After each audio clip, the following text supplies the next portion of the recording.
ഇന്ത്യയിലെ തദ്ദേശ സ്വയംഭരണ സ്ഥാപനങ്ങൾക്ക് ഭരണഘടനാ പദവി ശുപാർശ ചെയ്ത കമ്മീഷൻ ചോദിച്ചിട്ട് ഇതുമായിട്ട് ബന്ധപ്പെട്ട Sarkaria commission, Mandal commission, Balwant Rai Mehta committee, PK Thungon committee ഒക്കെ ചോദിക്കുന്നു. പക്ഷെ ഇവിടെ നമുക്ക് അശോക് മേത്ത കമ്മിറ്റി ഇല്ല. ഓക്കെ, കാരണം ഓർത്തു വെച്ചിരിക്കുക, ഇതിനകത്ത് വരുന്ന എല്ലാ കമ്മിറ്റികളും റെക്കമെൻഡ് ചെയ്തിട്ടില്ല. റെക്കമെൻഡ് ചെയ്ത കമ്മിറ്റികൾ എല്ലാവരുടെയും പേര് ഇതിനകത്ത് വരുത്തൂല. ഏതൊക്കെ കമ്മിറ്റികൾ അത് റെക്കമെൻഡ് ചെയ്തിട്ടുണ്ടോ അതിൽ ഏതെങ്കിലും ഒരെണ്ണത്തിന്റെ പേരേ വരുത്തുള്ളൂ. അത് മാത്രമേ ആൻസർ ആയിട്ട് വരുത്തുള്ളൂ. ഇവിടെ PK തുങ്കൻ കമ്മിറ്റി ആയിരുന്നു ആൻസർ.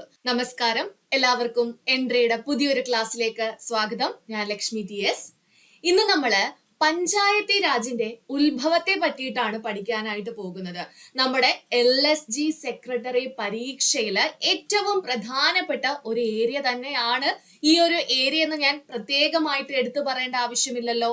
നമുക്ക് ആ ഒരു പോസ്റ്റുമായിട്ട് റിലേറ്റഡ് ആയിട്ടുള്ള വളരെ പ്രധാനപ്പെട്ട ഒരു ടോപ്പിക്കാണ് നമ്മുടെ ഈ ഒരു local self governance and constitution എന്നുള്ള നമ്മുടെ ഇന്ത്യൻ പൊളിറ്റിയുടെ സിലബസിലുള്ള ആ ഒരു ടോപ്പിക് എന്ന് പറയുന്നത് വളരെ വളരെ പ്രാധാന്യമുള്ളതും ഏറ്റവും കൂടുതൽ ചോദ്യങ്ങൾ നമ്മുടെ പോസ്റ്റുമായിട്ട് ബന്ധപ്പെട്ട് ചോദിക്കാൻ ചാൻസ് ഉള്ള ഒരു ഏരിയ കൂടിയാണ് ഈ ഒരു ഏരിയ. ഓക്കെ, അപ്പൊ നമ്മൾ പഞ്ചായത്തി രാജ് നമ്മൾ സാധാരണ 10th ലെവൽ പരീക്ഷയ്ക്കും 12th ലെവൽ പരീക്ഷയ്ക്കും ഡിഗ്രി ലെവലിലുള്ള പരീക്ഷകൾക്കെല്ലാം നമ്മൾ പഠിക്കുന്ന ഒരു ടോപ്പിക്കാണ് പഞ്ചായത്തി രാജ് എന്ന് പറയുന്നത്, അല്ലെ?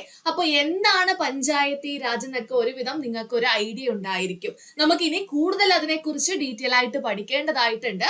അപ്പോ ഈ പഞ്ചായത്തി രാജിന്റെ തുടക്കം എന്ന് പറയുന്നത് എവിടെ നിന്നാണെന്ന് അറിയാമോ? അത് ഋഗ്വേദ കാലഘട്ടത്തിൽ തന്നെ നമ്മുടെ സഭകൾ എന്നറിയപ്പെടുന്ന ഒരു സ്വയംഭരണ ഗ്രാമ സംഘടനകള് അന്നത്തെ കാലത്ത് നിലവിലുണ്ടായിരുന്നു. അതിന്റെ പല തെളിവുകളും ഈ ഋഗ്വേദ കാലഘട്ടത്തിലുള്ള പുസ്തകങ്ങളിൽ നിന്ന് എന്ത് ചെയ്തിട്ടുണ്ട്? ലഭിച്ചിട്ടുണ്ട്. പിന്നീട് വേദകാലമൊക്കെ ആയപ്പോഴത്തേക്കും ഗ്രാമങ്ങള് പ്രാദേശിക സ്വയംഭരണത്തിനുള്ള ഒരു അടിസ്ഥാന ഘടകമായിട്ട് കണക്കാക്കപ്പെട്ടിരുന്നു.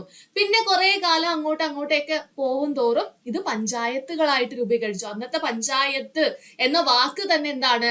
5 പേരടങ്ങുന്ന ഒരു സംഘടന, അതാണ് പഞ്ചായത്ത് എന്നുള്ള വാക്ക് കൊണ്ട് ഉദ്ദേശിച്ചത്, അല്ലെ? അപ്പൊ മിക്കവാറും എല്ലാ ഗ്രാമങ്ങളിലും ഏറ്റവും അടിത്തട്ടിലുള്ള ആ ഒരു ഭരണ സ്ഥാപനമായിരുന്നു ഏത്? പഞ്ചായത്ത് എന്ന് പറയുന്നത്. ഏറ്റവും ടോപ്പില് ഒരു ഭരണാധികാരി കാണും. അതിന് നടുക്ക് സംസ്ഥാനങ്ങളിൽ അന്നത്തെ കാലത്ത് പ്രവിശ്യകളിലൊക്കെ ആയിട്ട് എന്തുണ്ടായിരുന്നു? ഭരണാധികാരികൾ ഉണ്ടായിരുന്നു. അതിന്റെ ഏറ്റവും താഴെത്തട്ടിലായിരുന്നു ഈ പഞ്ചായത്ത് എന്നുള്ള കോൺസെപ്റ്റ് വന്നിരുന്നത്. അപ്പൊ അന്നത്തെ കാലത്ത് എക്സിക്യൂട്ടീവ്, ജുഡീഷ്യൽ എന്നീ 2 അധികാരങ്ങളും ഗ്രാമപഞ്ചായത്ത് അല്ലെങ്കിൽ ഈ തിരഞ്ഞെടുക്കപ്പെട്ട കൗൺസിലിനായിരുന്നു ഉണ്ടായിരുന്നതെന്ന് കൂടി മനസ്സിലാക്കി വെച്ചിരിക്കുക. ഇനി മധ്യകാലഘട്ടത്തിലേക്ക് വന്ന് നോക്കിക്കേ. ഈ മധ്യകാലഘട്ടമായപ്പോഴത്തേക്കാണ് മുഗൾ ഭരണം. ആ മുഗൾ ഭരണം എടുത്തു പറയേണ്ട ഒരു കാര്യമാണ്. ഈ ഒരു കാലഘട്ടത്തിലാണ് അന്ന് ജാതീയതയും ഫ്യൂഡലിസ്റ്റ് ഭരണ സംവിധാനങ്ങളും ഒക്കെ ഈ ഗ്രാമങ്ങളിലെ സ്വയംഭരണത്തെ എന്ത് ചെയ്യുകയുണ്ടായി? പതുക്കെ താറുമാറാക്കുകയുണ്ടായി. ഭരണാധികാരികൾക്കും ജനങ്ങൾക്കും ഇടയില് ഫ്യൂഡൽ മേധാവികളും അതുപോലെ തന്നെ സമീന്ദാർമാരുണ്ടല്ലോ, ആ സമീന്ദാർമാരും ഒക്കെ ഉൾപ്പെടുന്ന ഒരു പുതിയ വിഭാഗമായിരുന്നു ആ ഒരു കാലഘട്ടത്തിൽ എന്ത് ചെയ്തത്? ഉയർന്നു വന്നത്. അങ്ങനെയാണ് പതിയെ ഗ്രാമങ്ങളിൽ ഈ ഒരു സ്വയംഭരണത്തിന്റെ തകർച്ച തുടങ്ങിയത് എന്ന് നമുക്ക് പറയാനായിട്ട് സാധിക്കും. പിന്നെ നമുക്ക് കുറെ കാലം പോകും തോറും എന്ത് ചെയ്യുന്നു? നമ്മുടെ ഇന്ത്യ സ്വാതന്ത്ര്യം നേടുന്നു. സ്വാതന്ത്ര്യം നേടിയതിനു ശേഷം എന്ത് ചെയ്യുകയാണ്? അവിടെ സെൻട്രൽ ഗവൺമെന്റ്, സ്റ്റേറ്റ് ഗവൺമെന്റ് എന്നുള്ള രീതിയിലേക്ക് 2 സിസ്റ്റം, 2 ടോപ്പ് ലെവൽ ഭരണാധികാരികൾ അവിടെ വരികയാണ്, അല്ലെ? അപ്പൊ ഇവിടെ ഈ സെൻട്രൽ ഗവൺമെന്റും സ്റ്റേറ്റ് ഗവൺമെന്റും ഒക്കെ എന്ത് ചെയ്യുകയുണ്ടായി? ഓരോ കാര്യങ്ങൾ, അതായത് പല പദ്ധതികൾ ജനങ്ങൾക്ക് വേണ്ടി ആവിഷ്കരിക്കാൻ തുടങ്ങിയ ആ ഒരു സമയത്തേക്ക് വരുമ്പോഴത്തേക്കും അവർക്ക് കൃത്യമായിട്ട് അവർ അവതരിപ്പിക്കുന്ന പല പദ്ധതികളും എന്താണ്? ഫ്ലോപ്പായി പോവുകയുണ്ടായി. അങ്ങനെ ഫ്ലോപ്പായി തുടങ്ങിയപ്പോഴാണ് ഇവരെന്ത് ചെയ്യുന്നത്? ഇതെന്തുകൊണ്ടാണ് ഞങ്ങൾ ഈ അവതരിപ്പിക്കുന്ന പദ്ധതികൾ, കേന്ദ്ര സർക്കാർ ആയിക്കോട്ടെ സംസ്ഥാന സർക്കാർ ആയിക്കോട്ടെ, അവര് അവതരിപ്പിക്കുന്ന പദ്ധതികൾ എന്തുകൊണ്ടാണ് ഇങ്ങനെ ഫ്ലോപ്പായി പോകുന്നത് എന്ന് അന്വേഷിക്കുന്നതിന് വേണ്ടിയിട്ട്, അതിനെക്കുറിച്ച് പഠിക്കുന്നതിന് വേണ്ടിയിട്ട് എന്ത് ചെയ്യുകയുണ്ടായി? ഒരു കമ്മിറ്റിയെ രൂപീകരിക്കുകയുണ്ടായി. അങ്ങനെ ആ കമ്മിറ്റി എന്ത് ചെയ്യുന്നു? എന്തുകൊണ്ടാണ് ഇവരുടെ പദ്ധതികൾ ഫ്ലോപ്പായി പോകുന്നത് എന്ന് പഠിക്കുന്നു. അങ്ങനെ പഠിച്ചാണ് അവരെന്ത് ചെയ്യുന്നത്, ആ ഒരു കമ്മിറ്റി പറയുന്നു ഇങ്ങനെ കേന്ദ്ര തലത്തിലും സംസ്ഥാന തലത്തിലും ഇരുന്ന് ഭരിച്ചിട്ടോ കാര്യങ്ങൾ ചെയ്തിട്ടോ കാര്യമില്ല, പ്രാദേശിക ജനങ്ങളിലേക്ക് ഇറങ്ങിച്ചെന്ന് പ്രവർത്തിക്കുന്ന ഒരു സർക്കാർ പ്രാദേശിക തലത്തിൽ ഉണ്ടാകണം. എങ്കിൽ മാത്രമേ നമ്മൾ ആവിഷ്കരിക്കുന്ന അവരുടെ ആവശ്യങ്ങൾ അറിഞ്ഞുകൊണ്ട് പദ്ധതികൾ ആവിഷ്കരിക്കുകയും ഓരോ പദ്ധതികളും ഓരോ ജനങ്ങളിലേക്ക്, ആ ഒരു സമൂഹത്തിലേക്ക് എത്തിക്കാനായിട്ട് സാധിക്കുകയുള്ളൂ എന്നുള്ള റിപ്പോർട്ട് ആ ഒരു കമ്മിറ്റി സമർപ്പിക്കുകയുണ്ടായി.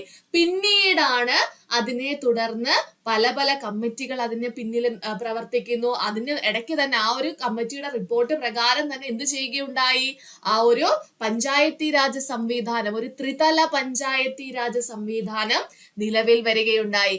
അങ്ങനെയാണ് പിന്നീട് അതിനെക്കുറിച്ച് പഞ്ചായത്തി രാജ് സിസ്റ്റത്തിനെയൊക്കെ കുറിച്ച് പഠിക്കാനും അങ്ങനെ അങ്ങനെ അങ്ങനെ ഓരോ കാര്യങ്ങൾ, ഓരോ കമ്മിറ്റികളെ രൂപീകരിക്കുന്നു. പിന്നീട് നമ്മുടെ 73-ാം ഭരണഘടനാ ഭേദഗതി വരുന്നു. പിന്നീട് ഒരു കോൺസ്റ്റിറ്റ്യൂഷണൽ സ്റ്റാറ്റസ് കൊടുക്കുന്നു. അങ്ങനെയാണ് നമ്മളതാ ഇപ്പം നിൽക്കുന്ന ഈ ഒരു പഞ്ചായത്തി രാജ് സംവിധാനത്തിലേക്ക് വന്ന് നിൽക്കുന്നത് അല്ലെ. അപ്പൊ ഇതിന്റെ തുടക്കം അങ്ങ് അറ്റത്ത് നിന്നാണ്. നമുക്ക് ഏറ്റവും കൂടുതൽ എക്സാം ഓറിയന്റഡ് ആയിട്ട് പഠിക്കേണ്ടുന്നത് ഏത് ഏരിയ മുതലാണ്? അതായത് ആ ഒരു കമ്മിറ്റി രൂപീകരിക്കുമല്ലോ. നമുക്ക് ഈ ഒരു പഞ്ചായത്തി രാജിനെ പറ്റിയിട്ട് പഠിക്കുന്നതിന് വേണ്ടിയിട്ട് ഓരോ കമ്മിറ്റികൾ എന്ത് ചെയ്യുകയുണ്ടായി, സർക്കാരുകള് രൂപീകരിക്കുകയുണ്ടായി. അപ്പൊ അവിടം തൊട്ടുള്ള കാര്യങ്ങളാണ് നമുക്ക് എക്സാം പോയിന്റ് ഓഫ് വ്യൂല്, അതും ഏറ്റവും കൂടുതൽ ചോദ്യങ്ങൾ വരുന്നതും ആ ഒരു ഏരിയയിൽ നിന്നാണ്. ഓക്കെ, അപ്പൊ നമ്മൾ ഇന്നത്തെ ക്ലാസ്സിലൂടെ നമുക്ക് കമ്മിറ്റികളെ കുറിച്ച്, എല്ലാ കമ്മിറ്റികളെയും കുറിച്ച് പഠിക്കുന്നില്ല, വളരെ പ്രധാനപ്പെട്ട 2 കമ്മിറ്റികളെ കുറിച്ച് നമ്മൾ ഇന്നത്തെ ക്ലാസ്സിൽ പഠിക്കും. ഓക്കെ, അപ്പൊ അതിനു മുമ്പായിട്ട് എങ്ങനെയൊക്കെയുള്ള ചോദ്യങ്ങളാണ് നമുക്ക് ഈ ഒരു പഞ്ചായത്തി രാജുമായി ബന്ധപ്പെട്ട് ചോദിക്കുന്നതെന്ന് നമുക്ക് ജസ്റ്റ് ഒന്ന് ഞാൻ പറഞ്ഞു തരാം. നിങ്ങളൊന്ന് കേട്ടോണ്ടിരിക്കുക. നമ്മൾ ഇതൊക്കെ ഓൾറെഡി ഡിസ്കസ് ചെയ്യുന്ന കാര്യങ്ങളാണ്. ഇനി അങ്ങോട്ട് വരുന്ന ക്ലാസ്സുകളിലും നമ്മൾ ഇതിന്റെ ക്വസ്റ്റ്യൻ, നമുക്ക് എക്സാം അടുക്കുമ്പോഴത്തേക്ക് നമുക്ക് ഈ ഒരു ടോപ്പിക്കുമായിട്ട് റിലേറ്റഡ് ആയിട്ടുള്ള സിമ്പിൾ ക്വസ്റ്റ്യൻസ് വർക്ക്ഔട്ട് ചെയ്യേണ്ടതായിട്ടുണ്ട്. അതൊക്കെ നിങ്ങൾക്ക് മുന്നിലേക്ക് വരുന്നതാണ്. പക്ഷെ അതിന് മുമ്പായിട്ട് ഞാൻ ജസ്റ്റ് ഒന്ന് പറഞ്ഞുതരാം. നമ്മുടെ ഈ ഒരു ക്ലാസ്സിലേക്ക് പോകുന്നതിന് മുമ്പായിട്ട് ഒന്ന് പറഞ്ഞു തരാം എങ്ങനെയൊക്കെയുള്ള ചോദ്യങ്ങളാണ് ഇതിൽ നിന്നും ചോദിക്കുന്നതെന്ന്. അതായത് 10th level, 12th level, degree prelims പരീക്ഷകൾക്ക് ഈ ഒരു ടോപ്പിക്കുമായിട്ട് റിലേറ്റ് ചെയ്ത് വന്നിട്ടുള്ള ചോദ്യങ്ങൾ ജസ്റ്റ് ഒന്ന് പറഞ്ഞുതരാം. ഏറ്റവും പ്രധാനപ്പെട്ട ഒരു ചോദ്യം എന്ന് പറയുന്നത്, ഇന്ത്യയില് പഞ്ചായത്തി രാജ് സംവിധാനം നിലവിൽ വന്ന ആദ്യത്തെ സംസ്ഥാനം ഏതെന്നാണ്. ഓക്കെ, ഇന്ത്യയില് പഞ്ചായത്തി രാജ് സംവിധാനം ആദ്യമായിട്ട് നിലവിൽ വന്ന ആ ഒരു സംസ്ഥാനം ഏതെന്ന് ചോദിച്ചാൽ നമുക്ക് ഏതാണ് ആൻസർ പറയാൻ പറ്റുന്നത്? രാജസ്ഥാനാണ് അല്ലേ. അപ്പോ എന്ത് ചെയ്യുന്നുണ്ടായി, ഓരോ കമ്മിറ്റികൾ രൂപീകരിച്ചു. കമ്മിറ്റികൾ പറയുന്നു എന്ത് ചെയ്യുന്നു, കമ്മിറ്റി ഏതാന്നൊക്കെ ഞാൻ ഇപ്പൊ പറഞ്ഞുതരാം കേട്ടോ. അപ്പൊ ആ കമ്മിറ്റി പറഞ്ഞു എന്താണ്, പഞ്ചായത്തി രാജ്, ത്രിതല പഞ്ചായത്തി രാജ് സംവിധാനം ഇന്ത്യയിൽ കൊണ്ടുവരണം എന്നുള്ള ആ ഒരു റെക്കമെൻഡേഷൻ എന്ത് ചെയ്യുന്നു, നിലവിൽ വരുന്നു. അതിന്റെ ഫലമായിട്ട് ഓരോ സംസ്ഥാനങ്ങൾക്കും എന്ത് ചെയ്തു, സ്വന്തമായിട്ട് ഈ ഒരു പഞ്ചായത്തി രാജ് സിസ്റ്റം കൊണ്ടുവരികയുണ്ടായി. അങ്ങനെ ആദ്യമായിട്ട് ഇംപ്ലിമെന്റ് ചെയ്ത സംസ്ഥാനം, ഇന്ത്യയിൽ ആദ്യമായിട്ട് പഞ്ചായത്തി രാജ് സംവിധാനം നിലവിൽ വന്ന ആദ്യത്തെ സംസ്ഥാനം ഏതെന്ന് ചോദിച്ചാൽ ഒരു സംശയമില്ലാതെ പറയാം, രാജസ്ഥാനാണ്. അത് രാജസ്ഥാനിൽ എവിടെയാണെന്നൊക്കെ ഉള്ള കാര്യങ്ങൾ നമ്മൾ ഇന്നത്തെ ക്ലാസ്സിലൂടെ പഠിക്കും. അതുപോലെ തന്നെ വരുന്ന മറ്റൊരു ചോദ്യമാണ്, ഇന്ത്യയിലെ തദ്ദേശ സ്വയംഭരണ സ്ഥാപനങ്ങൾക്ക് തുടക്കമിട്ട ബ്രിട്ടീഷ് വൈസ്രോയി ആരാണ്? ഓക്കെ, ബ്രിട്ടീഷ് വൈസ്രോയി ആരെന്ന് ചോദിക്കൂ. അല്ലെങ്കിൽ ഇന്ത്യയിലെ തദ്ദേശ സ്വയംഭരണ സ്ഥാപനങ്ങളുടെ പിതാവ് ആരെന്ന് ചോദിച്ചിട്ടുണ്ട്. അത് ആരാണ്? ലിട്ടൺ പ്രഭു ആണോ? അല്ല, റിപ്പൺ പ്രഭു ആണ്. ഓക്കെ, റിപ്പൺ ഒരുപാട് പേര് കൊണ്ടുപോയി തെറ്റിച്ചു വെക്കും. ലിട്ടൺ പ്രഭു ആണെന്ന് എഴുതി വെക്കും. ഓപ്ഷനിൽ നിങ്ങളെ കൺഫ്യൂഷൻ ആക്കാൻ ലിട്ടൺ ഉണ്ടാകും. പക്ഷെ ആരാണ്? റിപ്പൺ പ്രഭു ആണ് ഇന്ത്യയിലെ തദ്ദേശ സ്വയംഭരണ സ്ഥാപനങ്ങളുടെ പിതാവ് എന്ന് അറിയപ്പെടുന്നത്. മനസ്സിലായോ?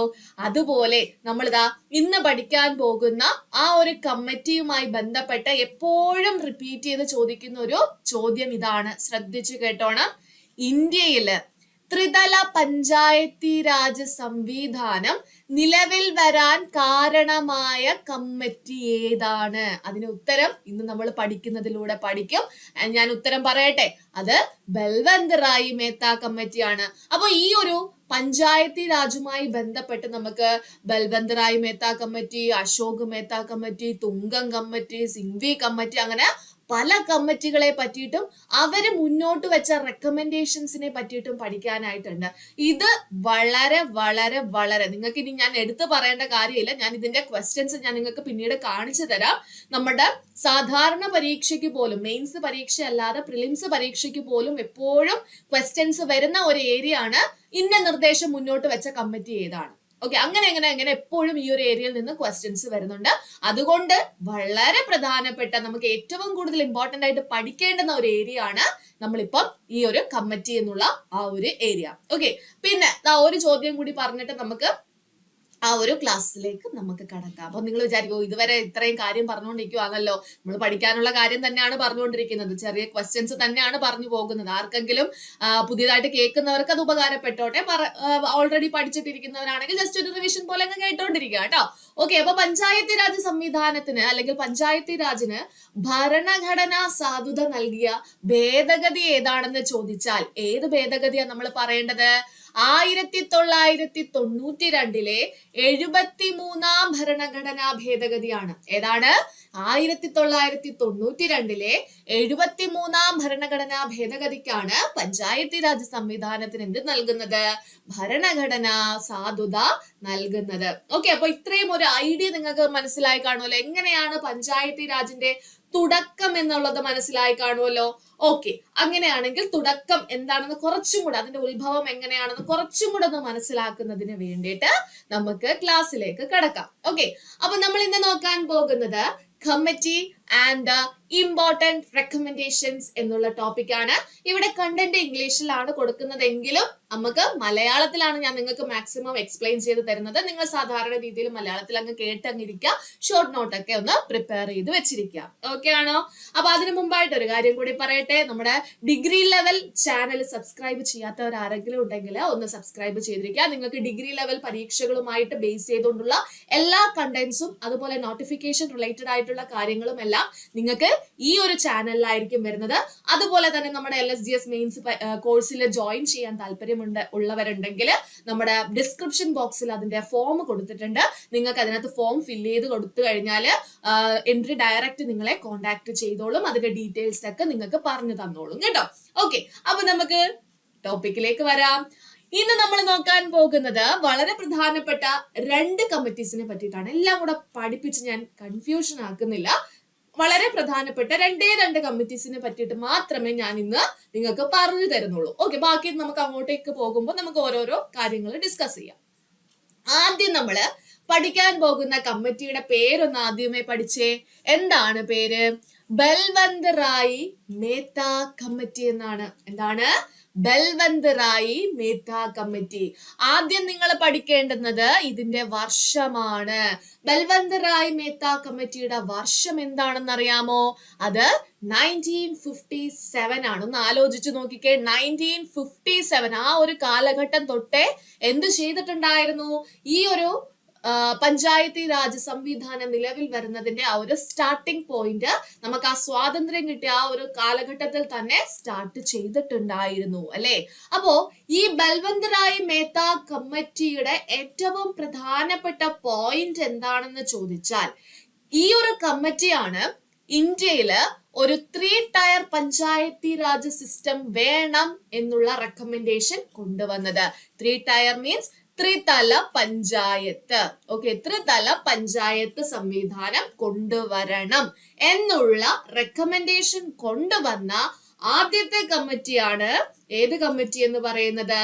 ബൽവന്ത് റായി മേത്ത കമ്മിറ്റി എന്ന് പറയുന്നത്. വളരെ നമ്മളെ പഞ്ചായത്തി രാജ് പഠിക്കുമ്പോൾ ഏറ്റവും എല്ലാ കമ്മിറ്റികളും വെച്ച് കമ്പയർ ചെയ്യുമ്പോൾ ഏറ്റവും പ്രധാനപ്പെട്ട ഒരു കമ്മിറ്റിയാണ് ഈ ഒരു കമ്മിറ്റി കേട്ടോ. അപ്പൊ ആ ഒരു കമ്മിറ്റിക്ക് ഇമ്പോർട്ടൻസ് കൊടുക്കുക. അതിന്റെ പോയിന്റ്സ് ഞാൻ പറയുന്ന സമയത്ത് ഒന്ന് ശ്രദ്ധിച്ച് കേട്ടിരിക്കുക കേട്ടോ. അപ്പൊ ബൽവന്ത് റായി മേത്ത കമ്മിറ്റിയുടെ വർഷമാണ് നിങ്ങൾ ആദ്യം പഠിക്കേണ്ടത്. വർഷം ഒന്ന് പറഞ്ഞേ. 1957 ആണ്. ഏത് വർഷമാണ്? 1957 ആണ്. അപ്പൊ ബൽവന്ത് റായി കമ്മിറ്റി മുന്നോട്ട് വെച്ച ഏറ്റവും പ്രധാനപ്പെട്ട റെക്കമെൻഡേഷൻ എന്താണെന്ന് ചോദിച്ചാൽ എന്താണ് നമ്മൾ പറയേണ്ടത്? It recommended 3 tier Panchayati Raj system, ഒരു ത്രിതല പഞ്ചായത്ത് സംവിധാനം വേണം എന്നുള്ള ആവശ്യം മുന്നോട്ട് വെച്ച കമ്മിറ്റി ആയിരുന്നു ഏത്?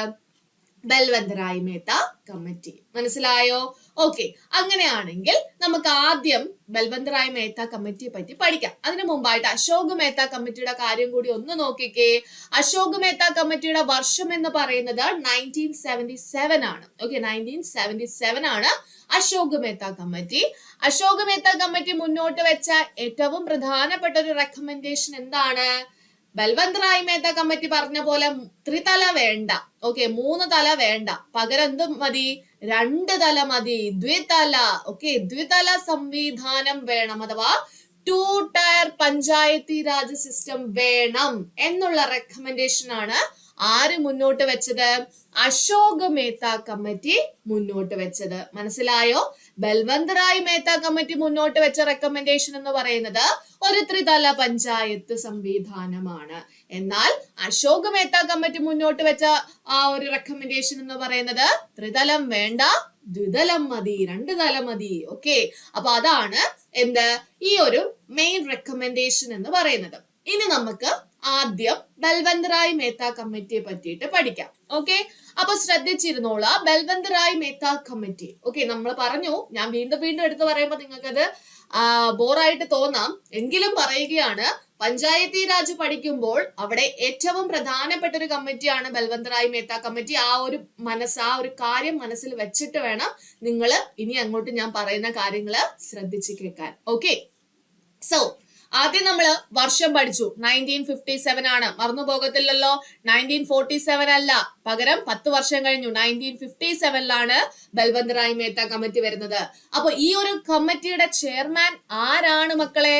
അത് പ്രത്യേകമായിട്ട് എടുത്തു പറയേണ്ട കാര്യമുണ്ടോ? ആ പേരിനകത്ത് തന്നെ ഉണ്ട് അല്ലെ? ബൽവന്ത് റായ് മേത്തയാണ് ഇതിന്റെ ചെയർമാൻ. ഓക്കെ, അപ്പൊ ബൽവന്ത് റായ് മേത്തയാണ് എന്തിന്റെ ചെയർമാൻ എന്ന് പറയുന്നത്? ഈ ഒരു കമ്മിറ്റിയുടെ ചെയർമാൻ എന്ന് പറയുന്നത്. ഇനി ഈ ഒരു കമ്മിറ്റിയുടെ ഇമ്പോർട്ടന്റ് ആയിട്ടുള്ള കാര്യം എന്താണെന്ന് ചോദിച്ചാൽ, അതായത് ഞാൻ നേരത്തെ പറഞ്ഞല്ലോ, ഇന്ത്യൻ ഗവൺമെന്റ്, അന്ന് സമയത്ത് നമ്മുടെ ഇന്ത്യൻ ഗവൺമെന്റ് നിലവിൽ വരുന്നു, സംസ്ഥാന സർക്കാരുകളും നിലവിൽ വന്നിട്ടുണ്ടായിരുന്നു. അപ്പോ ഇന്ത്യൻ ഗവൺമെന്റ് എന്ത് ചെയ്യുന്നു? പല പദ്ധതികൾ അവതരിപ്പിച്ചു. ഓക്കെ, അതിനകത്ത് 2 പദ്ധതികൾക്ക് അവർ ഉദ്ദേശിച്ച നല്ല ഹൈപ്പ് കിട്ടുമെന്ന് വിചാരിച്ച 2 പദ്ധതികൾ ഉണ്ടായിരുന്നു. CDP, NES എന്നൊക്കെ പറയുന്ന 2 പദ്ധതികൾ ഉണ്ടായിരുന്നു. പക്ഷേ ഈ പദ്ധതികൾക്ക് വിചാരിച്ചത്ര ഒരു റിസൾട്ട് കിട്ടിയില്ല. ഓക്കെ, അവര് ഗവൺമെന്റ് വിചാരിച്ചത്ര ഒരു റിസൾട്ട് എന്ത് ചെയ്തില്ല? ലഭിച്ചില്ല. അപ്പൊ അത് എന്തുകൊണ്ടാണ് അതിന്റെ റിസൾട്ട് കിട്ടാത്തത്? എന്തുകൊണ്ടാണ് ആ ഒരു പദ്ധതി ഫ്ലോപ്പ് ആയി പോയത് എന്നുള്ളതിന്റെ കാരണം കണ്ടെത്തി അത് മെച്ചപ്പെടുത്തുന്നതിന് വേണ്ടുന്ന നിർദ്ദേശങ്ങൾ നൽകാൻ വേണ്ടിയിട്ടാണ് ആക്ച്വലി ഗവൺമെന്റ് എന്ത് ചെയ്തത്? ഈ ഒരു കമ്മിറ്റിയെ രൂപീകരിച്ചത്. മനസ്സിലായോ? പഞ്ചായത്തി രാജിനെ കുറിച്ച് പഠിക്കാനല്ല, പകരം ആ പദ്ധതികൾ ഫ്ലോപ്പായി പോയതിന്റെ കാരണം എന്താണെന്ന് പഠിച്ച് അത് മെച്ചപ്പെടുത്തുന്നതിന് വേണ്ടിയിട്ടുള്ള നിർദ്ദേശങ്ങൾ നൽകുന്നതിന് വേണ്ടിയിട്ടാണ് എന്ത് ചെയ്തത്? ഈ ഒരു കമ്മിറ്റിയെ നമ്മുടെ ഇന്ത്യൻ ഗവൺമെന്റ് നിയമിച്ചത്. ഓക്കെ, രൂപീകരിച്ചത്. ആക്ച്വലി ഈ ഒരു കമ്മിറ്റി രൂപീകരിച്ചത് 1957 ജനുവരിയിലാണ്. ഓക്കെ, 1957 ജനുവരിയിലാണ് ഈ ഒരു കമ്മിറ്റി രൂപീകരിച്ചത്. ഈ കമ്മിറ്റി റിപ്പോർട്ട്, അതിനെക്കുറിച്ച് പഠിച്ചിട്ട് റിപ്പോർട്ട് നൽകുന്നത് ആ വർഷം തന്നെ നവംബർ മാസത്തിലാണ്. നവംബർ മാസം 24-ാം തീയതി എന്ത് ചെയ്യുന്നു? ഇതിനെക്കുറിച്ച് പഠിച്ചതിന് ശേഷം ബൽവന്ത് റായ് മേത്ത കമ്മിറ്റി റിപ്പോർട്ട് സമർപ്പിക്കുകയുണ്ടായി. ഓക്കെ, അങ്ങനെയാണ് ആദ്യമായിട്ട് ഈ ഒരു റിപ്പോർട്ടിലാണ് ഡെമോക്രാറ്റിക് ഡീസെൻട്രലൈസേഷൻ അഥവാ ജനാധിപത്യ വികേന്ദ്രീകരണം എന്ന പദം ആദ്യമായിട്ട് ഉപയോഗിച്ചത്. മനസ്സിലായോ? അപ്പോ ഈ ഒരു കമ്മിറ്റിയുടെ പ്രത്യേകത എന്താണെന്ന് ആദ്യം മനസ്സിലാക്കി വെച്ചിരിക്കുക. ഇത് പഞ്ചായത്തി രാജിനെ കുറിച്ച് പഠിക്കുന്നതിന് വേണ്ടിയിട്ട് രൂപീകരിച്ച കമ്മിറ്റി അല്ലായിരുന്നു. ആക്ച്വലി ഇത് രൂപീകരിച്ചത് ഫ്ലോപ്പായി പോയ 2 പദ്ധതികൾ എന്തുകൊണ്ട് ഫ്ലോപ്പായി, അത് ഫ്ലോപ്പ് ആകാതിരിക്കാനുള്ള അല്ലെങ്കിൽ ഇനി വരുന്ന പദ്ധതികൾ ഫ്ലോപ്പ് ആകാതിരിക്കാനുള്ള നിർദ്ദേശങ്ങൾ നൽകുന്നതിന് വേണ്ടിയിട്ടായിരുന്നു ഗവൺമെന്റ് ഈ ഒരു കമ്മിറ്റിയെ രൂപീകരിച്ചത്. കമ്മിറ്റി രൂപീകരിച്ചത് 1957 ജനുവരിയിലാണെങ്കിൽ കമ്മിറ്റി അതിനെക്കുറിച്ച് പഠിച്ച് റിപ്പോർട്ട് നൽകിയത് 1957 നവംബർ മാസത്തിലാണ്. അപ്പോ ഈ ഒരു റിപ്പോർട്ടിന്റെ ഒരു പ്രത്യേകത നമ്മളൊന്ന് എടുത്തു പറയേണ്ടതായിട്ടുണ്ട്. അതിനകത്താണ് ആദ്യമായിട്ട് ജനാധിപത്യ വികേന്ദ്രീകരണം അഥവാ ഡെമോക്രാറ്റിക് ഡീസെൻട്രലൈസേഷൻ എന്നുള്ള ആ ഒരു വാക്ക് ഉപയോഗിക്കുന്നത്. ഓക്കെ, ഇനി നമ്മള് ശ്രദ്ധിച്ച് പഠിക്കേണ്ടുന്ന ഒരു കാര്യം, ഞാൻ ഇതൊന്ന് ജസ്റ്റ് ഒന്ന് നിങ്ങൾക്കൊന്ന് വായിച്ചു തരാം. Okay, originally appointed by the government of two of its earlier programmes CDP and NES. Okay, രണ്ട് പ്രോഗ്രാംസ് എന്ന് പറയുന്നത് CDP യും NES ഉം ആണ്. Okay, the committee submitted its reports in 24 November 1957 in which the term democratic decentralization first appears. അതാണ് ആദ്യമായിട്ട് നമ്മൾ ഈ ഒരു കമ്മിറ്റിയെ കുറിച്ചുള്ള ഒരു ഇൻട്രോ ആയിട്ട് പഠിച്ചു വെച്ചിരിക്കേണ്ടത്. എന്നാൽ ഇവിടെ ഇൻട്രോയ്ക്കല്ല പ്രാധാന്യം, ഇവിടെ നമ്മളുടെ പ്രാധാന്യം എന്ന് പറയുന്നത് ഇവിടുത്തെ റെക്കമെൻഡേഷൻ ആണ്. അതായത് ഈ ഒരു കമ്മിറ്റി മുന്നോട്ട് വെച്ച കുറച്ച് നിർദ്ദേശങ്ങളുണ്ട്, അതിനാണ് നമ്മൾ ഇമ്പോർട്ടൻസ് കൊടുത്ത് പഠിക്കേണ്ടുന്നത്. ഓക്കെ, അപ്പോ ഈ ഒരു കമ്മിറ്റി മുന്നോട്ട് വെച്ച ഏറ്റവും പ്രധാനപ്പെട്ട ഒരു നിർദ്ദേശം എന്താണെന്ന് ചോദിച്ചാൽ എന്താണ്? ഒരു ത്രിതല പഞ്ചായത്തി രാജ് സിസ്റ്റം ആവിഷ്കരിക്കുക. എന്താണ്? ഒരു ത്രിതല പഞ്ചായത്തി രാജ് സിസ്റ്റം. ത്രിതല പഞ്ചായത്തി രാജ് സിസ്റ്റം എന്ത് ചെയ്യുക? ആവിഷ്കരിക്കുക എന്നതായിരുന്നു ഇതിന്റെ ആദ്യത്തെ റെക്കമെൻഡേഷൻ, അല്ലെങ്കിൽ വളരെ പ്രധാനപ്പെട്ട റെക്കമെൻഡേഷൻ എന്ന് പറയുന്നത്. അതായത് ഈ കമ്മിറ്റി മുന്നോട്ട് വെച്ച ത്രിതല പഞ്ചായത്ത് രാജ് എന്ന് പറയുമ്പോൾ ക്ലിയർ ആയിട്ട് അതിന്റെ ഒരു കോൺസെപ്റ്റ്, അതിന്റെ പേരുകളെല്ലാം പറയുന്നുണ്ട്. അതായത് വില്ലേജ് തലത്തില് ഗ്രാമപഞ്ചായത്തുകൾ രൂപീകരിക്കുക. എന്താണ്? വില്ലേജ് തലത്തിൽ ഏറ്റവും ലോവസ്റ്റ് ലെവലില്, ഓക്കെ, വില്ലേജ് തലത്തില് ഗ്രാമതലത്തില് ഗ്രാമപഞ്ചായത്തുകൾ രൂപീകരിക്കുക. ഇനി അതിന് തൊട്ട് മുകളിലത്തെ ഒരു ആണ് ബ്ലോക്ക് ലെവൽ. ഈ ബ്ലോക്ക് ലെവലിൽ എന്ത് ചെയ്യുക? പഞ്ചായത്ത് സമിതി രൂപീകരിക്കുക. മനസ്സിലായോ? ഏറ്റവും താഴെ ഗ്രാമപഞ്ചായത്ത് രൂപീകരിക്കുക. ഇനി വില്ലേജ് കഴിഞ്ഞാൽ തൊട്ട് മുകളിൽ എന്താണ്? ബ്ലോക്ക് ആണ്. ഓക്കെ, ബ്ലോക്ക് തലത്തിൽ എന്ത് രൂപീകരിക്കുക? ബ്ലോക്ക് സമിതി രൂപീകരിക്കുക. ഓക്കെ, ബ്ലോക്ക് സമിതി അല്ലെങ്കിൽ പഞ്ചായത്ത് സമിതി. ബ്ലോക്ക് സമിതി അല്ല, പഞ്ചായത്ത് സമിതി രൂപീകരിക്കുക. ബ്ലോക്ക് ലെവലില് പഞ്ചായത്ത് സമിതി രൂപീകരിക്കുക. അതിനുശേഷം തൊട്ടു മുകളിൽ എന്താണ്? ജില്ലാതലമാണ്, ഡിസ്ട്രിക്ട് ലെവലാണ്. അവിടെ എന്ത് ചെയ്യുക? ജില്ലാ പരിഷത്ത് രൂപീകരിക്കുക. ജില്ലാ പരിഷത്ത്, ഓക്കെ, ജില്ലാ പരിഷത്ത് രൂപീകരിക്കുക. ഇങ്ങനെ ഒരു റെക്കമെൻഡേഷൻ ആണ് ആര് മുന്നോട്ട് വെച്ചത്? ഈ ഒരു കമ്മിറ്റി അതിന്റെ റിപ്പോർട്ടിലൂടെ മുന്നോട്ട് വെച്ചത്. മനസ്സിലായോ? ഒന്നും കൂടെ പറയുന്നു, ഏറ്റവും താഴെ തട്ടിലുള്ളതാണ് ഗ്രാമ പഞ്ചായത്ത്, അതിന് തൊട്ട് മുകളിലാണ് പഞ്ചായത്ത് സമിതി, അതിന് മുകളിലാണ് ജില്ലാ പരിഷത്ത്. ഇവിടെ ഈ ഗ്രാമപഞ്ചായത്ത് എന്ന് കൊടുത്തിട്ട് ഇവിടെ ഡയറക്റ്റ് എലക്ഷൻ എന്ന് കൊടുത്തിരിക്കുന്ന കണ്ടോ? ഇതെന്താ ഉദ്ദേശിക്കുന്നത്? അതായത് അവിടുത്തെ ജനങ്ങള് ഡയറക്റ്റ് സെലക്ട് ചെയ്ത് അല്ലെങ്കിൽ വോട്ട് ചെയ്ത് വിജയിപ്പിച്ചവരായിരിക്കും എവിടെ വരുന്നത്? ഈ ഗ്രാമപഞ്ചായത്തിലെ അംഗങ്ങളായിട്ട് വരുന്നത്. ഓക്കെ, അപ്പൊ ഗ്രാമപഞ്ചായത്തിലെ അംഗങ്ങൾ എന്ന് പറയുന്നത് ജനറൽ ആയിട്ടുള്ള എല്ലാവരും, എന്താണ്, ജനങ്ങള് വോട്ട് ചെയ്ത് ഡയറക്റ്റ് വോട്ട് ചെയ്ത് കൊണ്ടുവന്ന ആൾക്കാരായിരിക്കും ഗ്രാമപഞ്ചായത്തിലുള്ളത്. എന്നാൽ പഞ്ചായത്ത് സമിതി ആയിക്കോട്ടെ, ജില്ലാ പരിഷത്ത് ആയിക്കോട്ടെ, അവിടെ ഇൻഡയറക്റ്റ് ഇലക്ഷൻ ആയിരിക്കും. അതായത് ഇവിടെ വിജയിച്ച് വന്ന റെപ്രസെന്റേറ്റീവ്സ് ഉണ്ടല്ലോ, അവരെ വോട്ട് ചെയ്തായിരിക്കും എന്ത് ചെയ്യുന്നത്? ഇവരെ സെലക്ട് ചെയ്യുന്നത്. സോ അത് ഇൻഡയറക്റ്റ് ഇലക്ഷൻ. അത് നമുക്ക് ഇനി അങ്ങോട്ടേക്ക് പോകുമ്പോൾ ഇതിന്റെ ഈ 73-74 ഭേദഗതിയൊക്കെ പഠിച്ചതിന് ശേഷം ഇതിന്റെ സ്ട്രക്ചറിനെ കുറിച്ച് നമുക്ക് കൂടുതൽ ഡീറ്റെയിൽ ആയിട്ട് പഠിക്കാനായിട്ടുണ്ട്. ഓക്കെ, അപ്പൊ ആ ഒരു ടൈമിൽ നമ്മൾ കൂടുതലായിട്ട് അത് ഡിസ്കസ് ചെയ്യും. അതിന് മുമ്പായിട്ട് ഇതൊന്ന് ജസ്റ്റ് റെക്കമെൻഡേഷൻ ഒന്ന് പഠിക്കുക. അപ്പം ഇതിന്റെ ഈ ഒരു കമ്മിറ്റി മുന്നോട്ട് വെച്ച ആദ്യത്തെ റെക്കമെൻഡേഷൻ എന്തായിരുന്നു? ത്രിതല പഞ്ചായത്തി രാജ് സിസ്റ്റം രൂപീകരിക്കുക. എന്താണ്? വില്ലേജ് തലത്തിൽ ഗ്രാമപഞ്ചായത്ത്, ബ്ലോക്ക് തലത്തിൽ, പേര് മറന്നു പോകരുത്, പഞ്ചായത്ത് സമിതിയാണ്. ഓക്കെ, ബ്ലോക്ക് പഞ്ചായത്ത് എന്ന് എഴുതി വെക്കരുത്, പഞ്ചായത്ത് സമിതിയാണ്. ഓക്കെ, ബ്ലോക്ക് തലത്തിലാണ് പഞ്ചായത്ത് സമിതി, ജില്ലാ തലത്തിലാണ് ജില്ലാ പരിഷത്ത്. ഇതാണ് ബൽവന്ത് റായ് മേത്ത കമ്മിറ്റി പറഞ്ഞിരുന്ന പേരുകൾ. ഓക്കെ, ബൽവന്ത് റായ് മേത്ത കമ്മിറ്റി പറഞ്ഞിരുന്ന പേരുകളാണ്. ഇനി അങ്ങോട്ടേക്ക് പോകുമ്പോൾ പല കമ്മിറ്റികളും ഇതിന് പകരം പല വേറെ പേരുകളും പറയാറുണ്ട്. സോ ആ പേരുകൾക്ക് നിങ്ങളൊന്ന് ഇമ്പോർട്ടൻസ് കൊടുത്ത് പഠിക്കാം കേട്ടോ. അപ്പൊ മനസ്സിലായോ? അപ്പോ ഇവിടെ ഇമ്പോർട്ടന്റ് റെക്കമെൻഡേഷൻ നമ്മൾ പറഞ്ഞത് ത്രിതല പഞ്ചായത്തി രാജ് സംവിധാനം കൊണ്ടുവരിക. ഡയറക്റ്റ് ഇലക്ഷനും ഉണ്ട്, ഇൻഡയറക്റ്റ് ഇലക്ഷനും ഉണ്ട്. ഗ്രാമപഞ്ചായത്തിലേക്ക് ഡയറക്റ്റ് ഇലക്ഷൻ, ബാക്കിയെല്ലാം ഇൻഡയറക്റ്റ് ഇലക്ഷൻ ആണ്.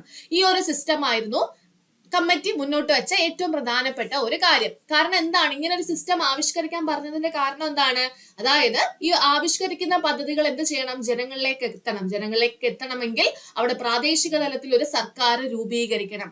ആ ഒരു ഐഡിയ ചിന്തിച്ചുകൊണ്ടാണ് ഈ ഒരു കമ്മിറ്റി ഇത്തരത്തിലുള്ള ഒരു കോൺസെപ്റ്റ് മുന്നോട്ട് വെച്ചത്. ഓക്കെ, ഇനി അതുപോലെ തന്നെ ഇവിടെ ജില്ലാ പരിഷത്തിന്റെ ചെയർമാൻ ആരായിരിക്കണം എന്നാണ് പറയുന്നത്? അത് ജില്ലാ കളക്ടർ ആയിരിക്കണം. ശ്രദ്ധിച്ച് കേട്ടോണേ, ജില്ലാ പരിഷത്തിന്റെ ചെയർമാൻ എന്ന് പറയുന്നത് ആരായിരിക്കണം? ജില്ലാ കളക്ടർ ആയിരിക്കണം എന്നാണ് പറയുന്നത്. മനസ്സിലായോ? അതുപോലെ തന്നെ പറയുന്ന ഒരു കാര്യം, transfer of resources and powers to these bodies to be ensured. അതായത് ഇപ്പൊ ഓൾറെഡി ഇപ്പം പവർ ഇരിക്കുന്നതും റിസോഴ്സ് ഇരിക്കുന്നതും ആരുടെ കയ്യിലാണ്? സെൻട്രൽ ഗവൺമെന്റിന്റെയും സ്റ്റേറ്റ് ഗവൺമെന്റിന്റെയും കയ്യിലാണ്, അല്ലെ? അപ്പൊ ഇത് രൂപീകരിച്ച് കഴിഞ്ഞാൽ ആ കുറച്ച് റിസോഴ്സസും അതിന്റെ ആ ഒരു പവറും ഒക്കെ എന്ത് ചെയ്യണം? ഈ ഒരു സമിതിക്കും അല്ലെങ്കിൽ ഈ ഒരു പഞ്ചായത്തി രാജ് സംവിധാനത്തിനും കൂടി ഷെയർ ചെയ്ത് കൊടുക്കണം, അല്ലെങ്കിൽ ട്രാൻസ്ഫർ ചെയ്യണം എന്നുള്ള കാര്യം ഉറപ്പാക്കണം എന്ന് കൂടി നമ്മുടെ കമ്മിറ്റി മുന്നോട്ട് വെച്ചിട്ടുണ്ട്. മനസ്സിലായോ? Transfer of resources and power to these bodies to be ensured. ഇനി വേറൊരു കാര്യം എന്താണെന്ന് ശ്രദ്ധിച്ചൊന്ന് കേട്ടോണേ. അതായത് നമ്മൾ ഏറ്റവും താഴെ തലത്തിലുള്ളത് എന്തായിരുന്നു? ഗ്രാമപഞ്ചായത്ത് അല്ലേ? അപ്പൊ ഇവിടെ ഗ്രാമപഞ്ചായത്തിന് വലിയ ഇമ്പോർട്ടൻസ് ഇല്ല, എന്നാൽ ജില്ലാ പരിഷത്തിനും വലിയ ഇമ്പോർട്ടൻസ് ഇല്ല. ഇവിടെ ഈ ഒരു കമ്മിറ്റി ഇമ്പോർട്ടൻസ് കൊടുത്ത അല്ലെങ്കിൽ ഒരു എക്സിക്യൂട്ടീവ് പവർ കൊടുത്തത് ആർക്കാണെന്ന് അറിയാമോ? അതിന് ആ ബ്ലോക്ക് തലത്തിലുള്ള പഞ്ചായത്ത് സമിതിക്കാണ് എന്ത് ചെയ്തത്? ബൽവന്ത് റായ് മേത്ത കമ്മിറ്റി ഒരു എക്സിക്യൂട്ടീവ് ബോഡി ആയിട്ട് ആവിഷ്കരിക്കണം എന്ന് ആവശ്യപ്പെട്ടത്. മനസ്സിലായോ? നമ്മൾ സാധാരണ രീതിയിൽ നമ്മൾ എന്താ ചിന്തിക്കുക? ഏറ്റവും ടോപ്പിലുള്ള ജില്ലാ പരിഷത്തായിരിക്കും അവിടെ എക്സിക്യൂട്ടീവ് ബോഡി ആയിട്ട് ആക്ട് ചെയ്യുന്നത് എന്നായിരിക്കും. പക്ഷെ ഇവിടെ റെക്കമെൻഡേഷനകത്ത് എടുത്തു പറയുന്നുണ്ട്, ഈ ബ്ലോക്ക് തലത്തിലുള്ള പഞ്ചായത്ത് സമിതി ആയിരിക്കണം അവിടെ എന്തായിട്ട് ആക്ട് ചെയ്യേണ്ടത്? എക്സിക്യൂട്ടീവ് ബോഡി ആയിട്ട് ആക്ട് ചെയ്യേണ്ടത്. അവിടെ ജില്ലാ പരിഷത്തിന്റെ ആ ഒരു കടമ എന്താണെന്ന് ചോദിച്ചാൽ ജസ്റ്റ് ഉപദേശം, കോർഡിനേഷൻ, സൂപ്പർവൈസറി ബോഡി ആയിട്ട് ആക്ട് ചെയ്യണം. അത്രയും മാത്രമാണ് ആർക്ക് കൊടുത്തിട്ടുള്ള ഡ്യൂട്ടി? ഈ ജില്ലാ പഞ്ചായത്ത് അല്ലെങ്കിൽ ജില്ലാ പരിഷത്തിന് കൊടുത്തിട്ടുള്ള ഡ്യൂട്ടി എന്ന് പറയുന്നത്. ഓക്കെ, അപ്പൊ ഓർത്ത് വെച്ചിരിക്കുക, ഇതിൽ ബ്ലോക്ക് തലത്തിലുള്ള പഞ്ചായത്ത് സമിതിയാണ് എക്സിക്യൂട്ടീവ് ബോഡി ആയിരിക്കേണ്ടത്.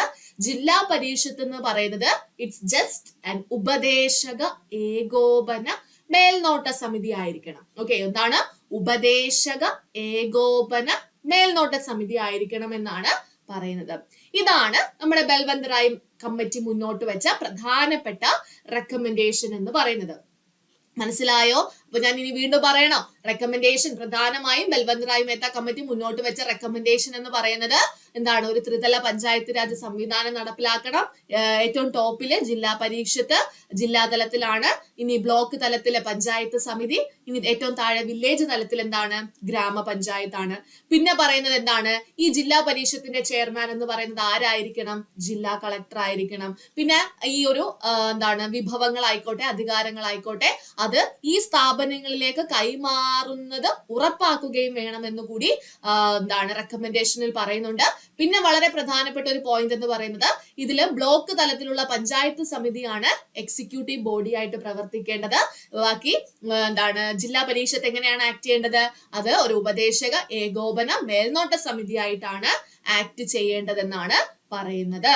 ഓക്കെ, അപ്പൊ ഇത്രയുമാണ് ബൽവന്ത് റായ് മേത്ത കമ്മിറ്റി മുന്നോട്ട് വെച്ച റെക്കമെൻഡേഷൻ. അപ്പൊ അതിന്റെ ഫലമായിട്ട് അന്നത്തുണ്ടായിരുന്ന നാഷണൽ ഡെവലപ്മെന്റ് കൗൺസിൽ എന്ത് ചെയ്തു? ഇവര് മുന്നോട്ട് വെച്ച ഈ റെക്കമെൻഡേഷൻ തൊട്ടടുത്ത വർഷം തന്നെ 1958 തന്നെ എന്ത് ചെയ്യുകയുണ്ടായി?